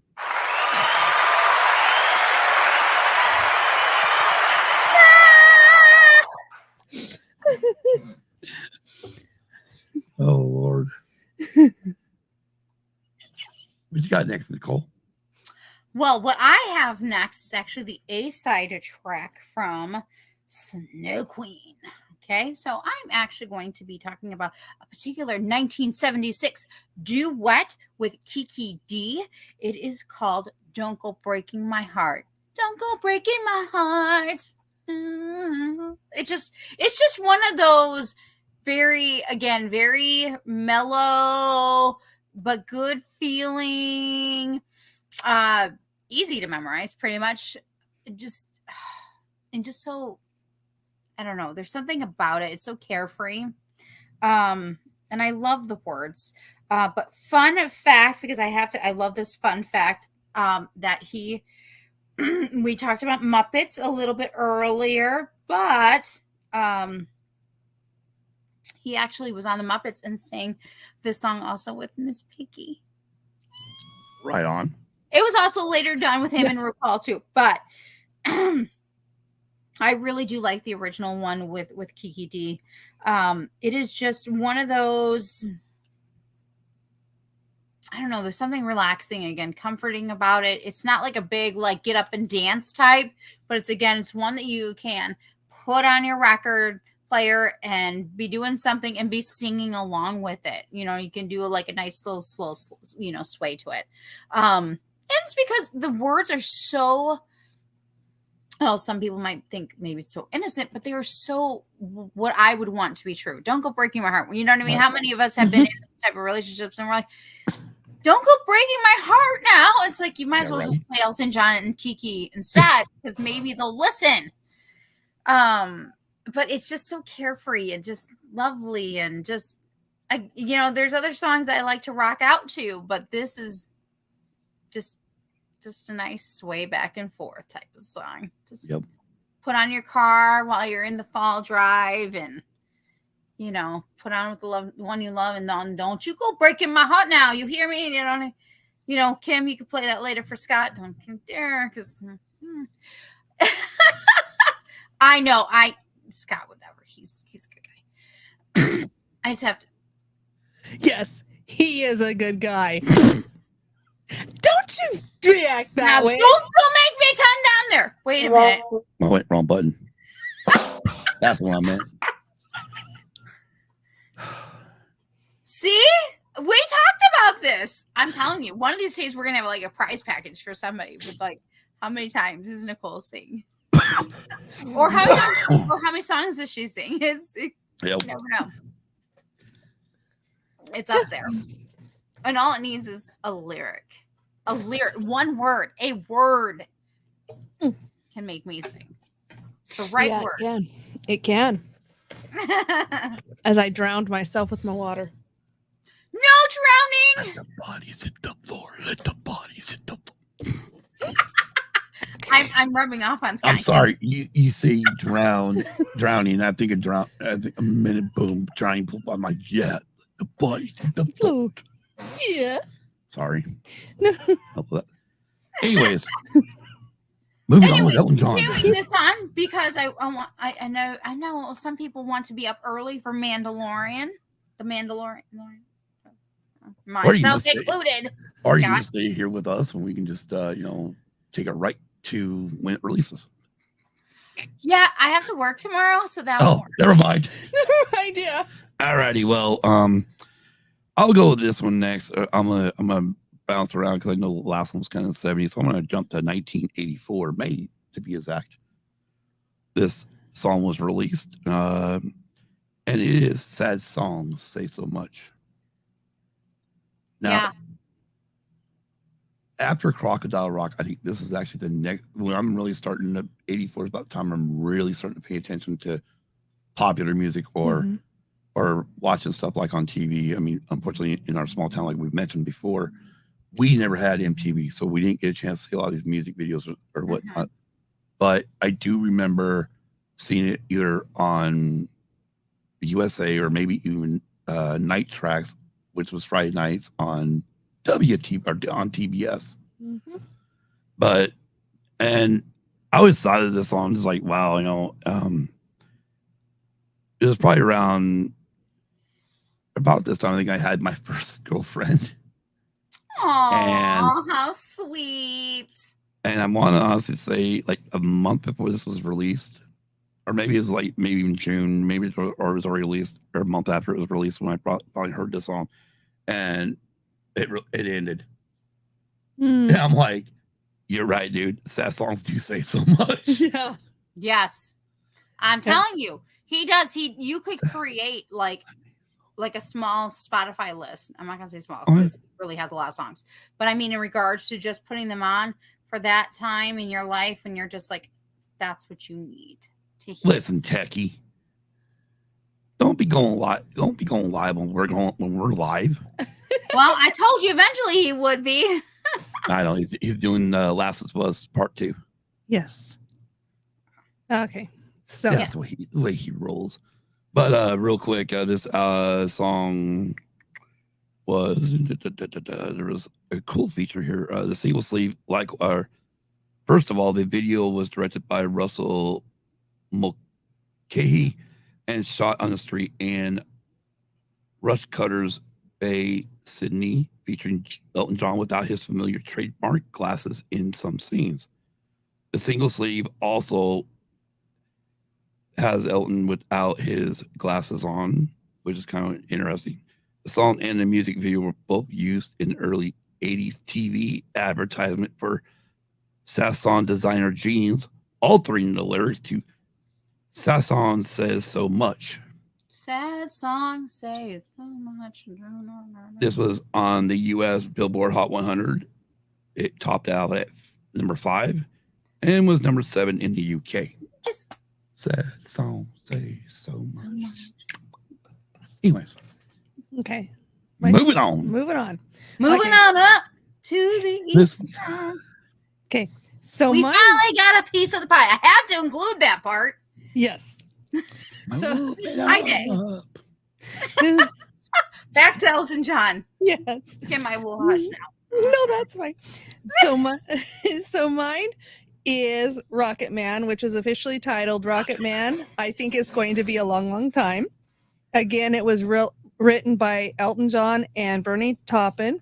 It was performed by Elton John. It was originally released on the 17th of April, 1970. Well, I hope you didn't pick even it wasn't performed by Elton John. I mean, I had Stevie Wonder on my song on the last one. So, I mean, I got nothing. Yeah, but he played a harmonica. And Kiki. And Kiki. Yeah, but she sang the wet with him. But I mean, I'm just reading. Just go. Anyway, so it was released the 17th of April, 1972 in the U.S. as a lead single to John's album Honky Tonk Chateau. The song first charted in the UK. Honky Chateau. Sorry, Honky Chateau. My bad. Not Honky Tonk Chateau. Sorry, my bad. Honky Chateau. I don't know, but I'm thinking about many other honky tonk songs. And just so everybody knows, this is actually about to have a 50th anniversary release this year. Yeah, it is. So just want to put that out there. Yep. The song first charted in the UK on the 22nd of April, rising to number 2 in the UK singles chart and number 6 in the Billboard Hot 100s, becoming a major hit single for John. It actually was certified double platinum by the British phonographic industry for sales and streams of 1.2 million. Nice. And with sales of 3 million in the US, the song was certified platinum by the Recording Industry Association of America. RIAA. Yeah, RIAA. It was considered by Rolling Stones one of the 500 songs of all time at 149. And then again, various artists has done covers of it. So Nice. Rocket Man. oh, I love Rocket Man and a movie yeah. that was named Rocket Man. Yeah. Yep. And Oh, that's it. okay, yeah. Go ahead, Nicole. I keep going back and forth between which one I want to do next because they're both the next three are really amazing to me. One though is just has a different. Hold on. I'm gonna go with. Hold up.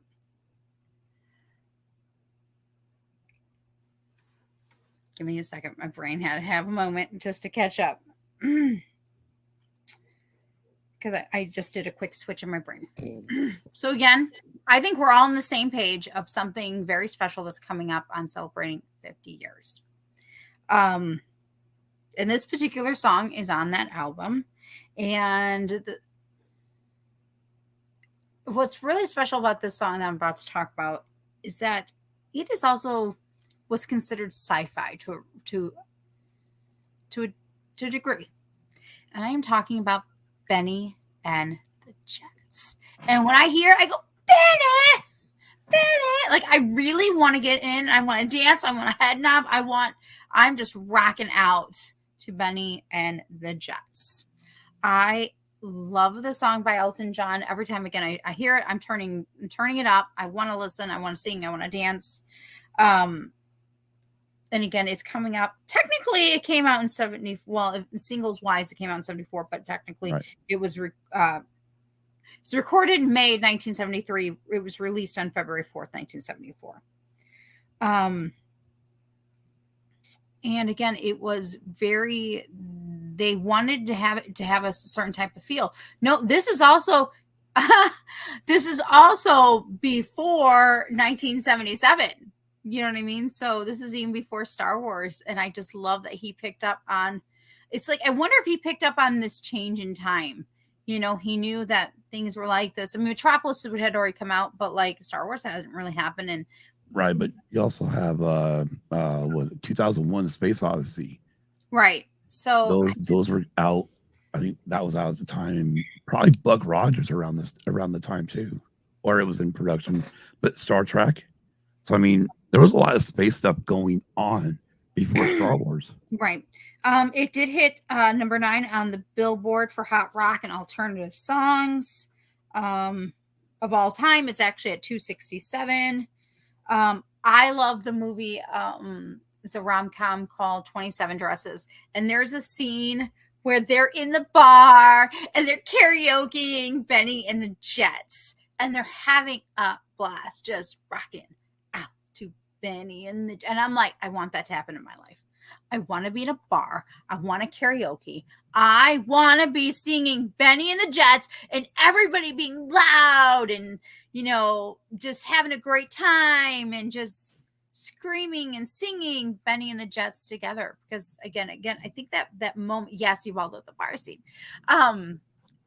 There's something about music, you know, music really does bring unity to a lot of people and to us. And I think this is a song that you can everybody just love it. Just, yeah. Let's all go out and have a drink and let's go sing some karaoke and let's just sing some Benny and the Jets. There you go. Y'all are invited. All right. Well, I mean, you know, talking about being like unifying, right? And I know this is not the same artist, but we were talking about this artist earlier. The sidebar. So sidebar, there's I don't know how long ago it was now, but there's this video going around from Green Day of them not on stage yet. The crowd is out there, and on one of the, you know how bands usually have a little playlist of songs that they like. They played one of the songs that was Bohemian Rhapsody. And of course, you see that you don't stop that song. the whole audience sang that song. You know, and they so these. I think it's out on. I think they did put it on their YouTube channel if I remember right. But it is crazy to watch, but it's also awesome because it's like these people. You know, here is that one song, and everyone united. You know, I mean, obviously they may all be different Green Day, but maybe not. Right. But I have you're a all feeling united around one song. I have a feeling that the next few songs that we're going to be all talking about are going to be songs that are just like that. Yes, you bald. This is truth. Truth right there. Food and music do bring us together. Like, Yes. True. it does. Because I think there's songs that we can all each sing together. I know Kim and I are both going to get to one point where we're probably going to be singing. We are. Yes, we Poor are. Scott is going to. It's coming. Sure And it so is. I'm trying to time it right because I'm like, well, at some point she's going to say it, and that means I'm going to have to do that. Or I'm going to do this. Well, I'm going to go complete curveball here. I'm going to go 1974. Okay, yes, get back onto it. September 3rd, 1974. Ironically, 5 days later, some weird, dumb thing happens, which we won't talk about anyways. But this is the song has only got a runtime of 3 minutes, 44 seconds. Very quick, very powerful, very rocky, because the bitch is back. Yeah. Bitch is back. Oh, wow. The idea to create the song was inspired not by John or Toppin, but rather by Toppin's wife at the time, who would say, and I quote, "The bitch is back," end quote, when John was in a bad mood. Toppin didn't write the lyrics. Later, Elton would comment, and I quote again, "It is my kind of theme song." End quote. That is hilarious. Several radio stations in the United States and elsewhere refused to play the song because of the word bitch. For example, in 1976, the program director of WPIX-FM in New York told Billboard, and I quote, "We will play records that are borderline suggestive records such as Disco Lady by Johnny Taylor, but we will not play The Bitch Is Back by Elton John. We won't play those types of records no matter how popular they get." Okay, side note, I have a sidebar. And this is why Queen wrote Lady Gaga. I mean, Radio Gaga. wrote Radio Gaga. Well, actually, because of what happened to them Right. with radio. And basically what happened to him, to Queen, also happened to Elton John and many other artists too of that time.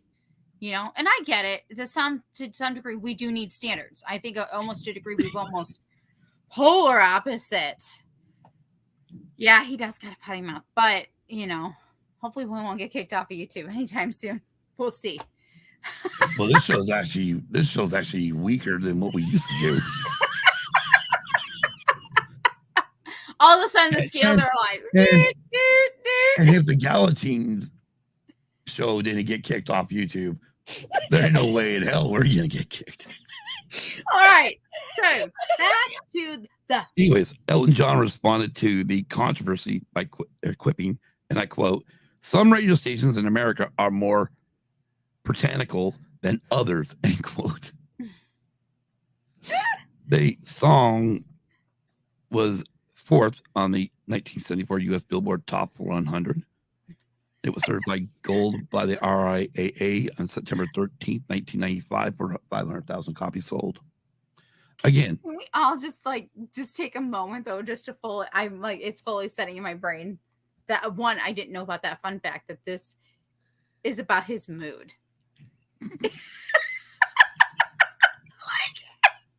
right. Oh wow! I know. You need to get in a mood. They put its own identity to it. It's hilarious. Wow! And then the fact that he instead of being I mean, some people might be pissed off that what, and instead he's like, "Oh no, I embrace this. This is my theme song." I love it. That is hilarious. I'm like sitting, my mind is processing it and just loving it. And at the same time, but he's got to say it because someone put that song on for me. I'd be like, get the fuck out of here. Right. But if I played it for myself, then that's different. I love that his mood has identity. Yeah, I mean, for me, I didn't know about the song until Vince Neil actually released an album called Tattoos and Tequila, Yeah. which was his last solo album, and he had a bunch of covers on there, and one was the Bitches Back. And I'm like looking at it, I'm like, interesting. Looking through the deal, and it says John and Top, and I went, excuse me? Oh, I need to go find this song now by Elton, because I know that if it's written by these two, more than likely it was released by Elton. So, and then I found it and heard his version, and went, oh gosh, I even love it more. But then to find out this, fun little quick fact, I'm like, damn. Yeah. But it's cool. All righty, Kimberly. Okay. So this one, the next one is Crocodile Rock, which was also it was recorded in the summer of 72 in France, we'll just say France, but it was actually the pre-released single from his forthcoming 73 album, Don't Shoot Me, I'm Only the Piano Player. And this became his first #1 single in the US, reaching the top spot on February 3rd, 73, and staying there for 3 weeks. In the US, it was certified gold February 5th, 1973, and platinum 13th of September, 1995. Cool. So, but yes. And then in Canada, it also topped the chart as well, remaining at #1 on the RPM 100 national singles chart for 4 weeks. Good day. Yep, from February 17th through March 10th. A boot. And it was the first single released on MCA label after MCA dissolved all of its sister companies, which Scott touched on. And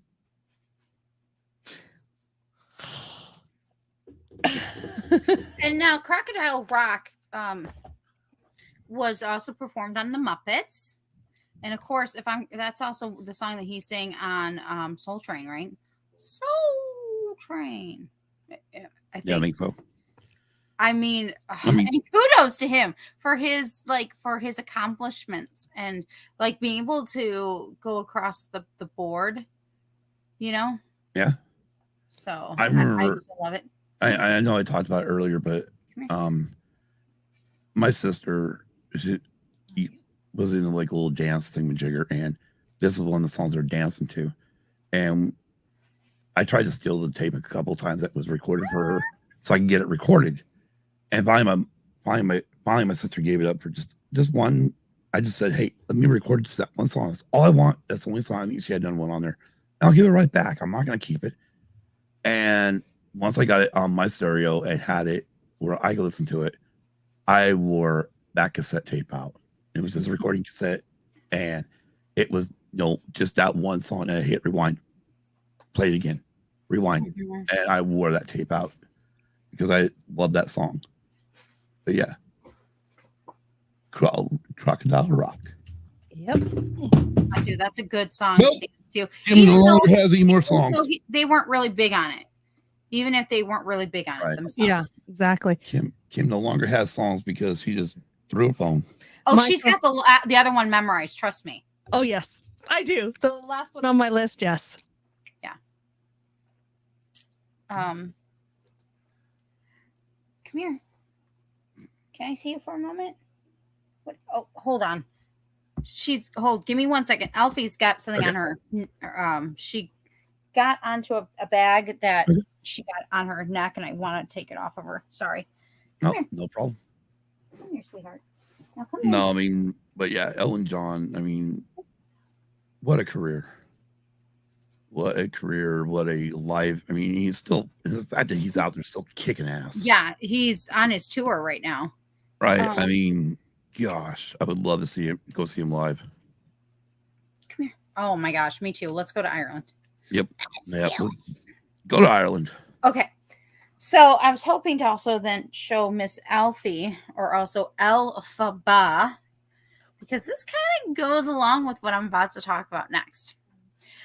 For those who know me on Peace Love Fandoms or follow me on Instagram or have seen the show or seen me previously on Rogue One Radio, you know I have two little cats named Alphaba, Alfie, the one, you know, that last week came on the show for a moment and who's here currently. And then I have Glinda.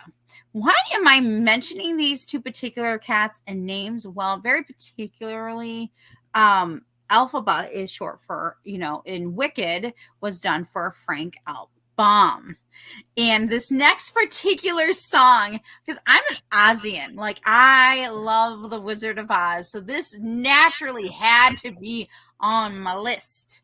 I am talking about the current tour that he's also on because it's also an album name. It is also a song, and that is called Goodbye Yellow Brick Road. It came out in 1973. It was made 1973. They recorded it, but released in September. Actually, fun fact, it was actually released actually on my grandma's birthday, which is September 7th in the UK. So that was a cool fun fact, which makes total sense because my late grandma was also born in 1939, which is the year that the MGM Wizard of Oz came out, which is why we named our cats that. This is actually it's number 390 out of 500, the greatest songs of all time from Rolling Stones. It has been platinum twice. And again, this song for me, it's about one, obviously there's references to Wizard of Oz, but it's also, when I view it, I think about, you know, that's kind of going back to your roots and at the same time wanting to explore. It's both, you know, going back to your roots, you know, no place like home, but at the same time you're exploring and you're moving and onto other adventures. And I just, it's just, there's just something about it. It's another comforting song for me. It's one of those, I don't have to be out dancing, unlike Crocodile Rock and Benny and the Jets. Sorry, it just like, it happens. I start getting that beat. It's just relaxing and comforting, and you just put it on and you can just sway to it and just enjoy it. Yeah. It's not a love song. It's not a really mean song. It's just, there's something comfort to it. And again, there's so many reasons, like I said, Wizard of Oz, and then the fact that the day that it came out, you know, at least in the UK, it's very symbolism for me. So there's just strong ties, and those strong ties usually pull on my heartstrings, and that's what makes me wanna. Yeah. There. Can I make a small comment on this? Absolutely, of course. How many times have I interrupted you with my comments? No, that's fine. I don't remember what. All right, your comment's over. Excuse me? You said a small comment. That was small. I don't remember what show or what concert I was watching, but I happened to turn it over, and this show or concert had two artists on it. One of them was Elton John, and one of them was Billy Joel. So what they did is they put a piano for Elton John up there. Yes. And a piano for Billy Joel. So what they did is during the concert, first they sung Elton John's Goodbye Yellow Brick Road, and then they sung Billy Joel's Piano Man. And it was like... was that tour 2003 or was that the 1998? I don't remember, but it just, it was awesome. How you hit the desk and the crowd button went on. Yeah. But yeah, it was. Or is that the face-to-face tour? It might have been the face-to-face tour. That was 1994. Yeah. I just happened to catch it, and those two together. Oh my gosh. Yeah, think about it. Yeah. Like they are when I think about the Piano Man, I think about two people. Right. And male-wise, I take that back. Male-wise, I think of Elton John. I think of Billy Joel. Yeah. On the female side, I think of Lady Gaga now, because she does very well. On a sidebar, though, I think of Camry also. When he listens to this, make sure you hit that like button, man, because of his piano playing skills. But yeah, they're both very talented, and just imagine that. It's probably almost like the equal of when Bugs Bunny and Daffy Duck, we're going back and forth. and higher, because that's the Looney Tunes are made up, but Oh yeah. Billy Joel and Elton John. Alrighty. Are we there yet? Here we go. Well, yeah, I'm not gonna go next because unfortunately. He wants to end. No. The reason why is because in a way, my fifth song also ties into our combined song. Okay. Due to the way stuff was released, so I'm gonna pause where I'm at. Let you ladies do what I know you're gonna do next. He's like, I just might as well sit back, shut my mouth, and let myself have some breathing room. Mine is from the Lion King soundtrack 1994, Circle of Life.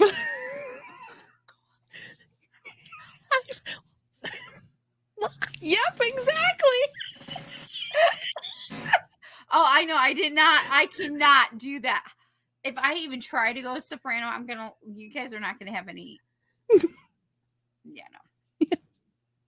So, yeah. And I can't remember, but I think his is actually performed at the end of the movie is what his is, because I know it's a different, there's like his version of it, and there's also the movie version of it that's actually performed at the beginning of it. But oh man, his version of the song in the there's this excitement in that song. Yes. And the way they built that song and the way it takes us on another ride is just crazy. Yeah. It's just crazy. And I love the fact that he helped create that. Yep. Okay, it's your song. I'm sorry. I'm getting all excited. No. I just love it because it's like you said, it's a journey in itself. It really is a journey in itself. It basically goes, okay, you've got this, you got the what you call the higher anarchy of life, you got the lower anarchy of life, and it's all, life is just, no matter who you are or where you come from, it's just one big circle and we're all part of it. Yes. Right. And the good thing about it, the way it is on the album, I mean, it finishes the album. Yeah, it does. If I remember right. It does. It finishes it.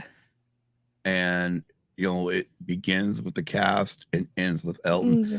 Now, I will say this much. As somebody who owns the Lion King soundtrack, if I'm putting that soundtrack on, it's from front to end. I do not stop it. I don't either. Skip over anything. I listen to the whole thing.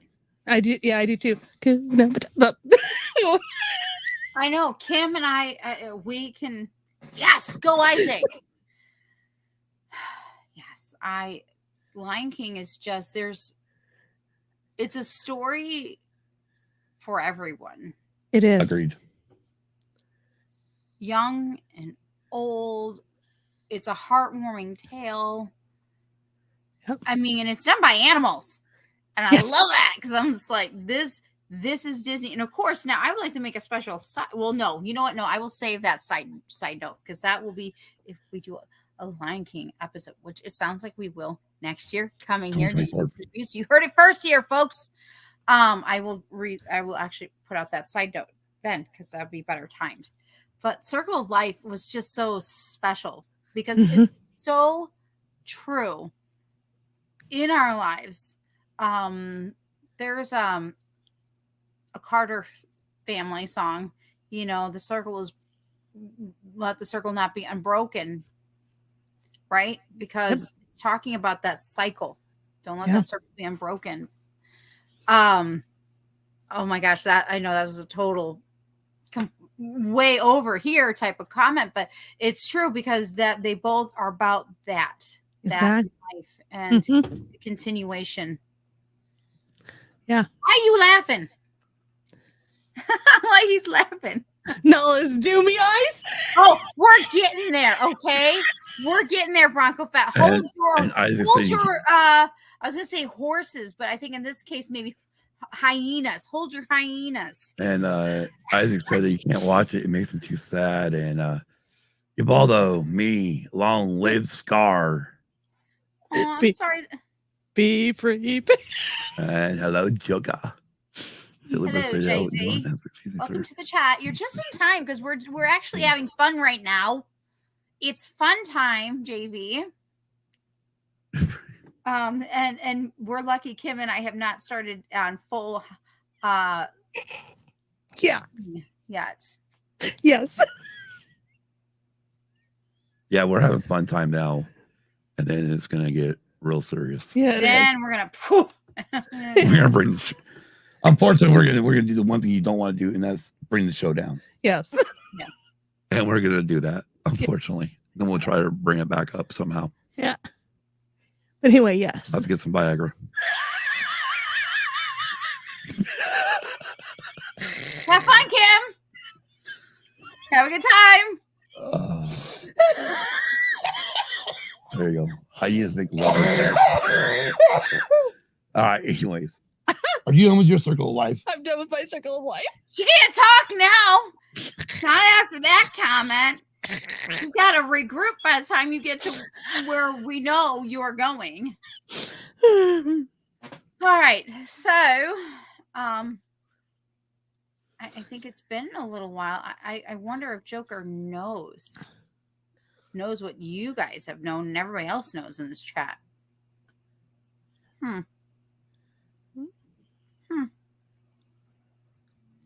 Hey, JV, just curiosity. Did you know I'm officially a co-host here on Use and Abuse? And if not, congratulations. Today's your day. Now you know. Okay, so continuing on with this fun fest of amazing music in animation, I'm going to also go back to 1994's The Lion King. Kim and I actually had a brief conversation about The Lion King because I had to. I'm like, okay, which one are you taking? Because I'll take the other one. Or you pick. Because I could not pick. I was like, girl, you gotta help me out here. Because, if you want one, pick it. Because I got to. So again, going back to May of 1994, that is when it was released, and I am going to be talking about a song composed by both Elton John and lyrics by Tim Rice. But Can You Feel the Love Tonight? Please bring back up. This is a good moment for Isaac's earlier comment. Can You Feel the Love Tonight? Even in the movie is so exciting. It's very romantic, very sweet. Of course, it's very funny at the beginning because thanks to Pumbaa and Timon. They are so beautiful. And it's in, well, hold up. Total, not sidebar because it's still within Lion King. So talk about going after dark. Okay, Disney at one point really did know how to do animation in the sense of letting you know what happened without letting you see what happened. If you've seen Lady and the Tramp, it's night. They wake up. It's daylight. Nothing. Exactly. You just okay. And in this case, okay. Yeah, We'll do it with the song instead. Can You Feel the Love Tonight, though, is so sweet, so romantic. It's definitely one that if this is like perfect for carpool karaoke Disney edition. That and Circle of Life, which poor Scott wouldn't have a chance if he was in the car with Kim and I. He would be like, oh, just. The funny part is what you don't realize is I would be seeing it with you guys. Well, okay, that's true, but we'd be like, give us this. No, give us a boy. I would just put the damn CD in and say, "Here, let's go." Do the whole. No, I would have a Spotify list with all the Like, this is the Disney. This is this. Anyways, Okay. so Can You Feel the Love Tonight again came out in 1994 with Lion King and stuff. Let's see where it charted. I want to double check this because it did chart in some places at number 1. And of course, we all know that, you know, that this song has just continued to be popular. It hasn't stopped. You know, it really has not. I want to make a special note about our last 2 songs together for one of my favorite covers of this song, as well as Circle of Life, Pentatonics. If you don't know who they are, look up that group. They're amazing. They both did a great job on Circle of Life, which Kim just was talking about, as well as Can You Feel the Love Tonight? And it's just one of those that I swear, I'm wondering how many people actually had at their weddings in 94 or 95, 96. Yeah. Can you feel the love tonight? I know. I remember having kids were And made that's the because of other that thing. song. You can feel the passion. There is something about this song that you can feel that rush of excitement, that passion. And not excitement like when you're doing Circle of Life. Circle of Life excitement is completely different. It's different. Right. And versus this, that excitement, that passion, that roar, get it? Pun intended. That excitement, that roar, and just that pushing of going further and further. And it's I wonder how many. wonderful. I wonder how many babies were made after this song came out. Well, that would be. I think Marvin Gaye's "Let's Get It On" would probably have a higher success rate. Well, But I'm sure there's a few songs we could also like. I mean, you know, you got Kisses, "I Was Made for Loving You," and but you know, so on and so forth. But that sounds like a very special topic for another day. Man, we have so many episodes we can do. yeah, some of them got to be a lot later in the evening. That song put the O in the roar. Yes, it did, Isaac. Exactly. Yes. Exactly. Hey, what they did when the sun went down is their business. Yep. So, you know, we just know that in the long run, him and Nalo just, you know, they were Oh together. yeah. They just kind of sealed it.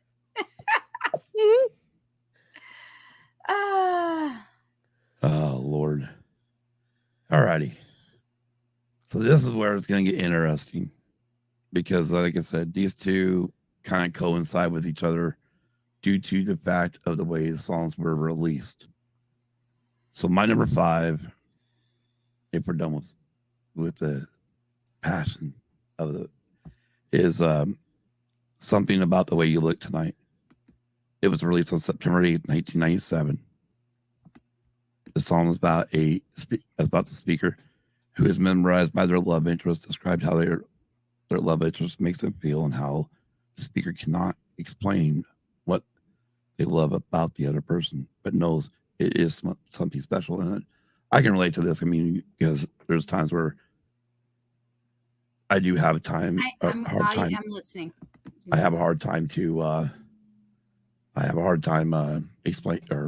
expressing myself. Right, Kim? Yes, you do.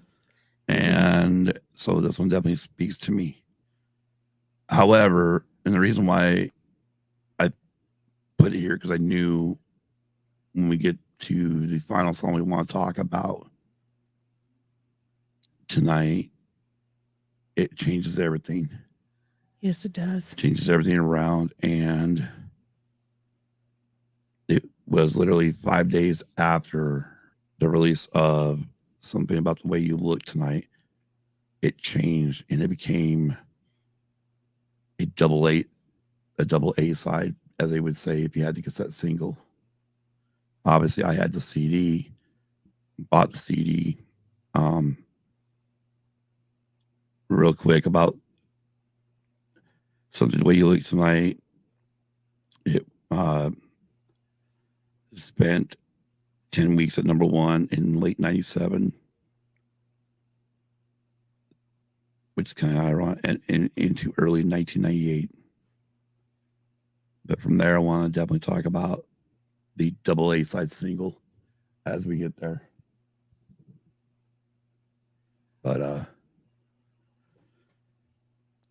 But 5 days later, on September 13th, 1997,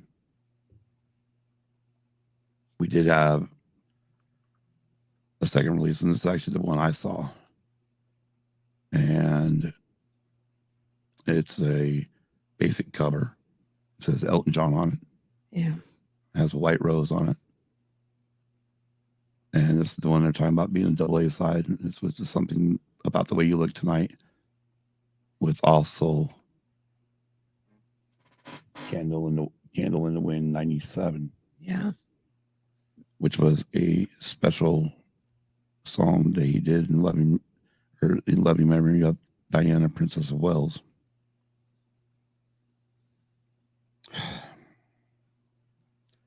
This one hit hard for me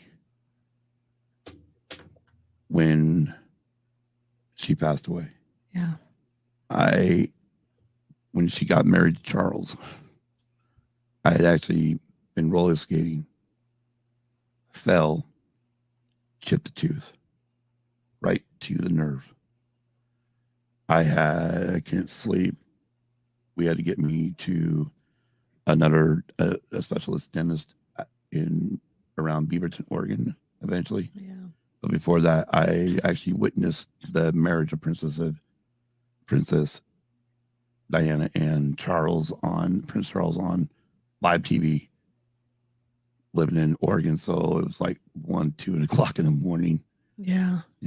And so when she passed away, that really hit, because I think for almost everyone, it is literally, Yeah. it hit our generation hard, because she wasn't just the Princess of Wales. I think she is pretty much the princess of the world. She was. She was the people's princess. Yep. And the fact that, Elton had asked Bernie if they could rewrite the lyrics. Yeah. And the fact that Elton also said he would only perform it that one time unless her children ever asked him to do it again. Yep. And they never have. Nope, they haven't. But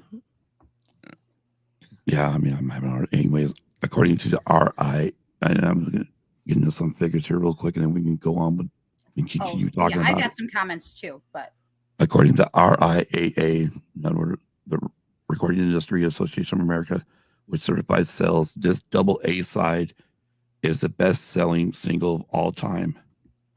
The Guinness World Records 2009 states that the song is the biggest-selling single since singles in the UK and US singles charts began in the 1950s, having accumulated worldwide sales of 33 million copies. Wow.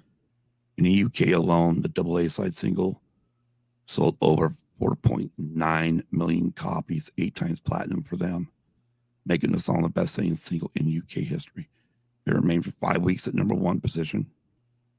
And in the US, the double A side also spent 14 weeks at #1 on the Billboard Hot 100.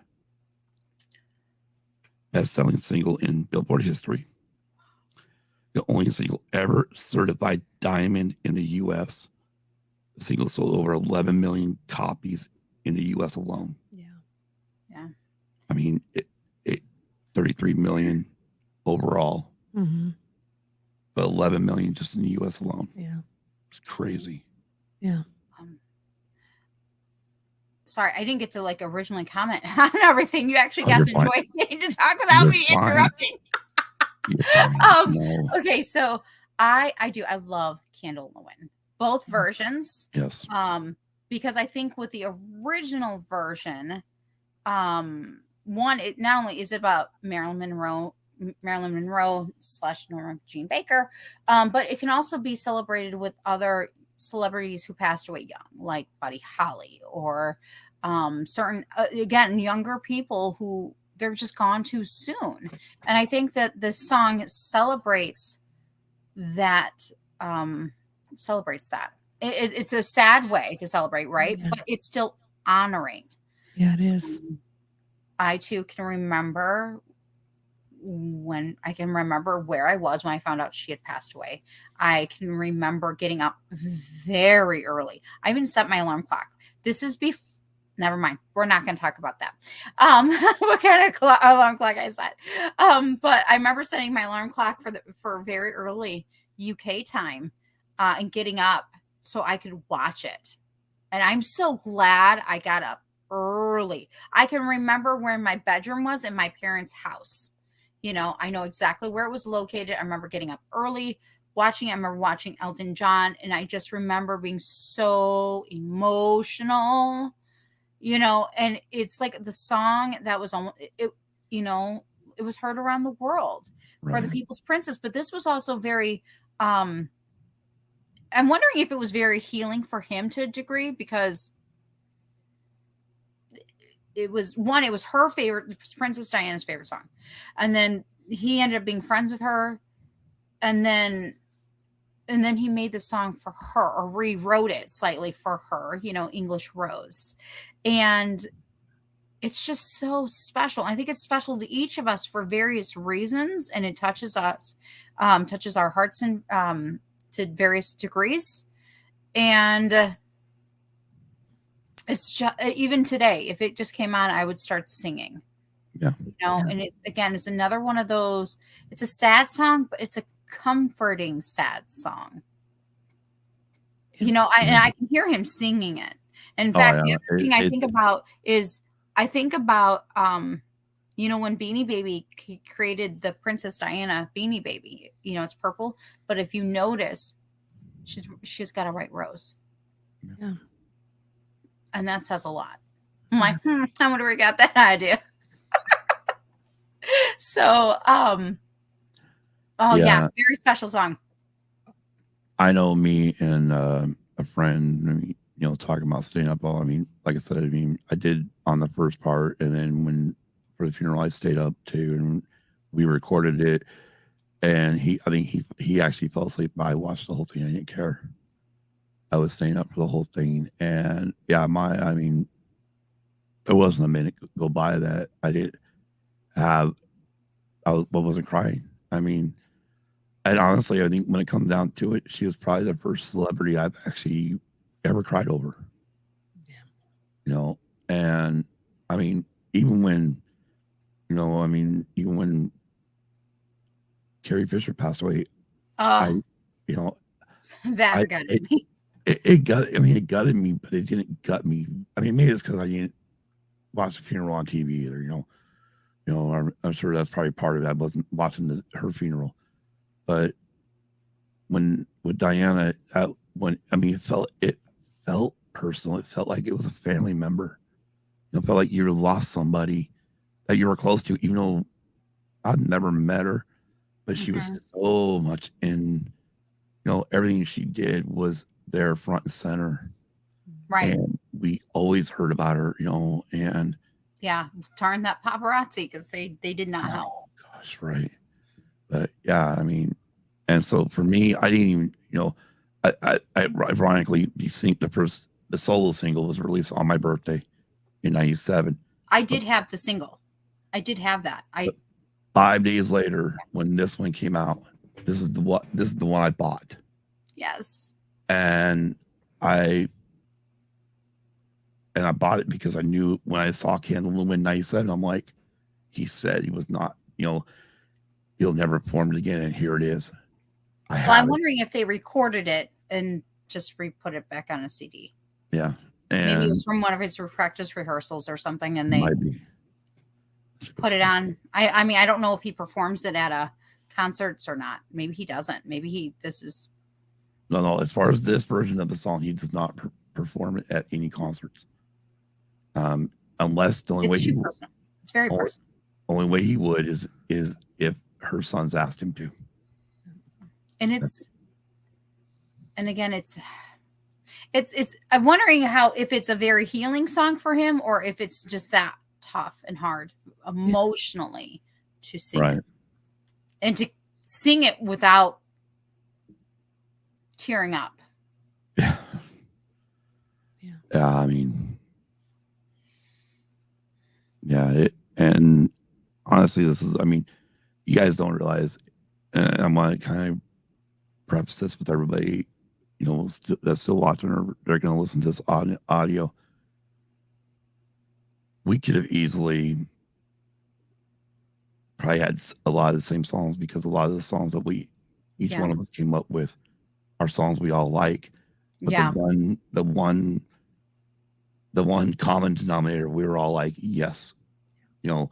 Nicole's like, well, we need to talk about both the 97 and 73, which I love, because I did. I'm like, we have to, please. Right. And you're right, because while the 97 was done, rewritten for Diana, again, like you said, 73 was done for Marilyn Monroe. Well, Marilyn Monroe, and then when I read up history about this song, is that they also did include, it could have really been wrote about other younger musicians, singers, actresses, again, like Holly, Elvis Presley. They were gone too soon. Right. Gone too soon. Exactly. And yeah, I mean, I will listen to this once in a while. I gotta watch it when I do, because it, besides having the Diana marking, I also will think about her sister, my late wife, and it's hard. So there's a lot of times where I have to, I gotta make sure I'm in that right mindset. If I listen to something in the wrong mindset, I'm in trouble, and she knows it. Yes. And maybe that's something one day I will talk about. Yeah. But I love this song. And Candle in the Wind, regardless if it's 97 version or the 73 version, is a very beautiful song. It is. And if you've never heard it, go check it out. Yeah. And check out both versions. Both. Yes. Well, yes. Definitely check out both. Yep. And this is definitely probably one of the hardest episodes we've ever done. Yes, Waldo. It's one of the songs that will always be connected to a tragedy, True. tragic history. Yeah. True. And sadly, the two ladies and when she's talking about, yes, Yeah. because, Marilyn Monroe was, of course, dealing with mental health issues. And we didn't know much about that at that time. No. And with Princess Diana, Princess of the People in the long run, really. Yeah. The timing. I can't wait when the day comes when they finally lay down the gavit and say, we're done with the paparazzi being like this. Right. Yeah. Exactly.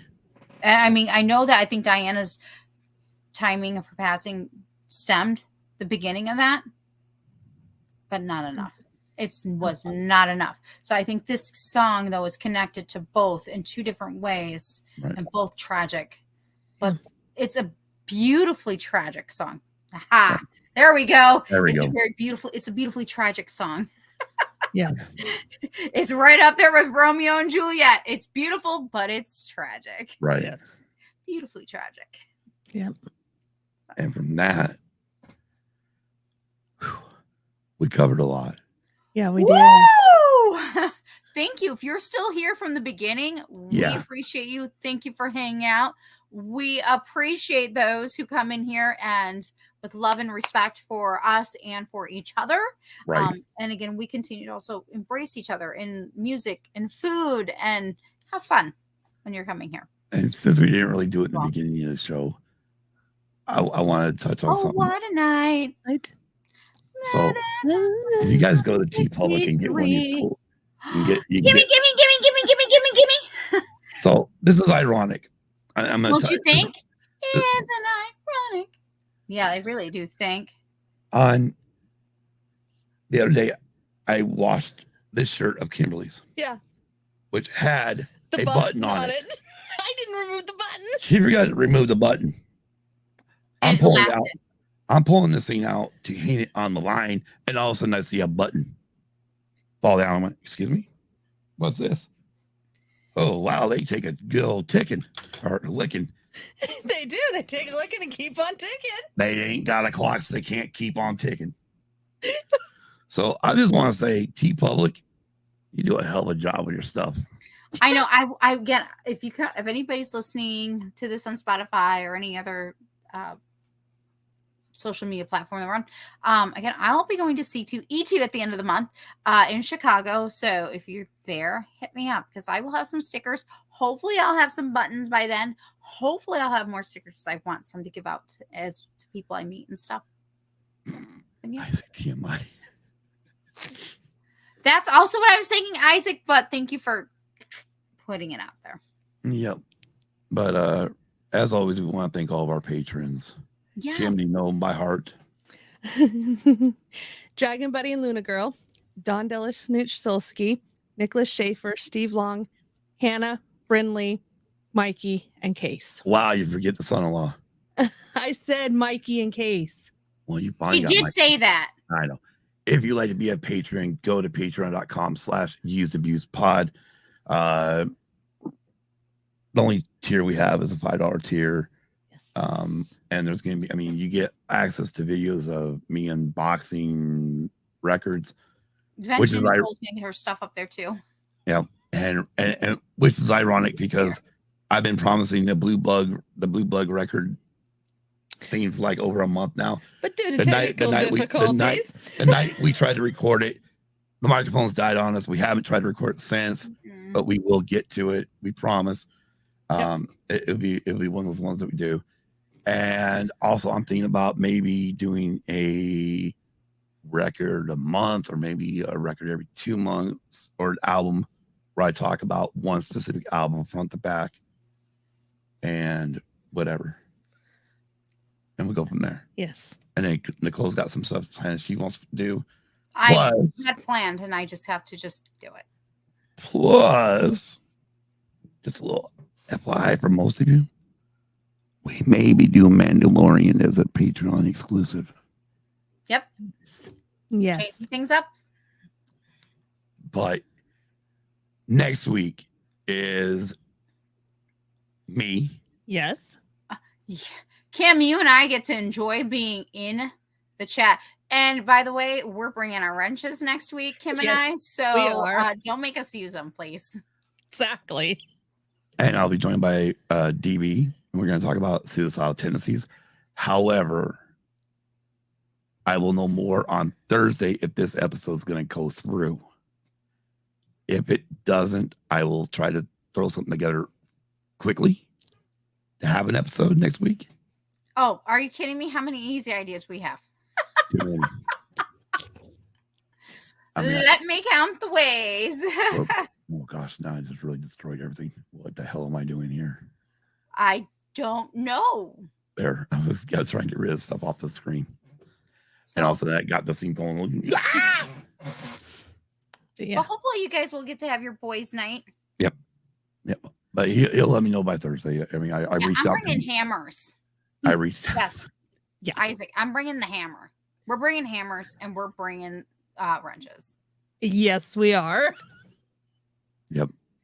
And more than likely also, we're hoping Lunar Girl starts feeling a lot better so she can get back in and whack 'em all. Because she's good at that. Yes, she is. But anyways, so next week, tentatively is suicidal tendencies. Yes. If not, we'll come up with something quickly. Yes. Oh, we got plenty of stuff. We will got make plenty. we'll get something. But the week after that, I'm debating whether or not I'm going to take a week off to try to get my voice a damn break to maybe bring it back a little bit.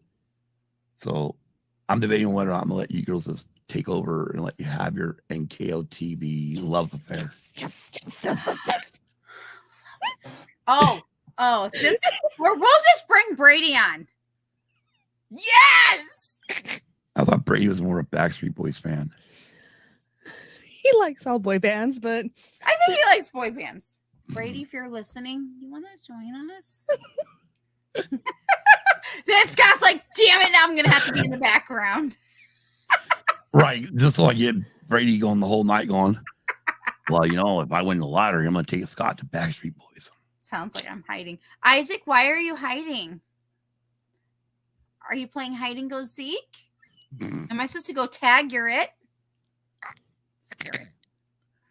And then the week after that, it is Heartbreak Hotel. hell. there we go. Yep. Don't be cruel. Don't be cruel. Cruel to a heart That's true.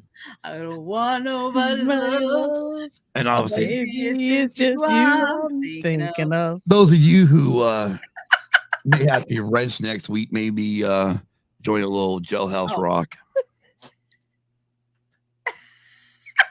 Right now it's Crocodile Rock, but yes.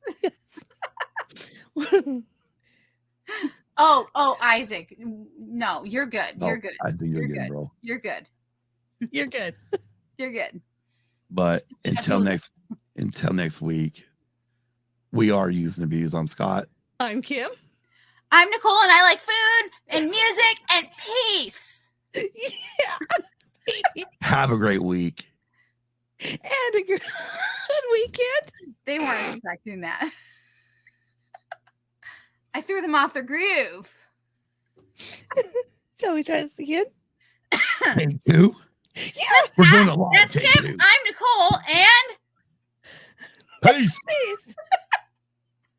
Good night, everybody. Good night. y'all. And of course, I'm never fucking ready for this. So there you go. There's your There you go, R rating. Isaac. There you go, Isaac. More potty mouth for you. Good night. Good night. Peace.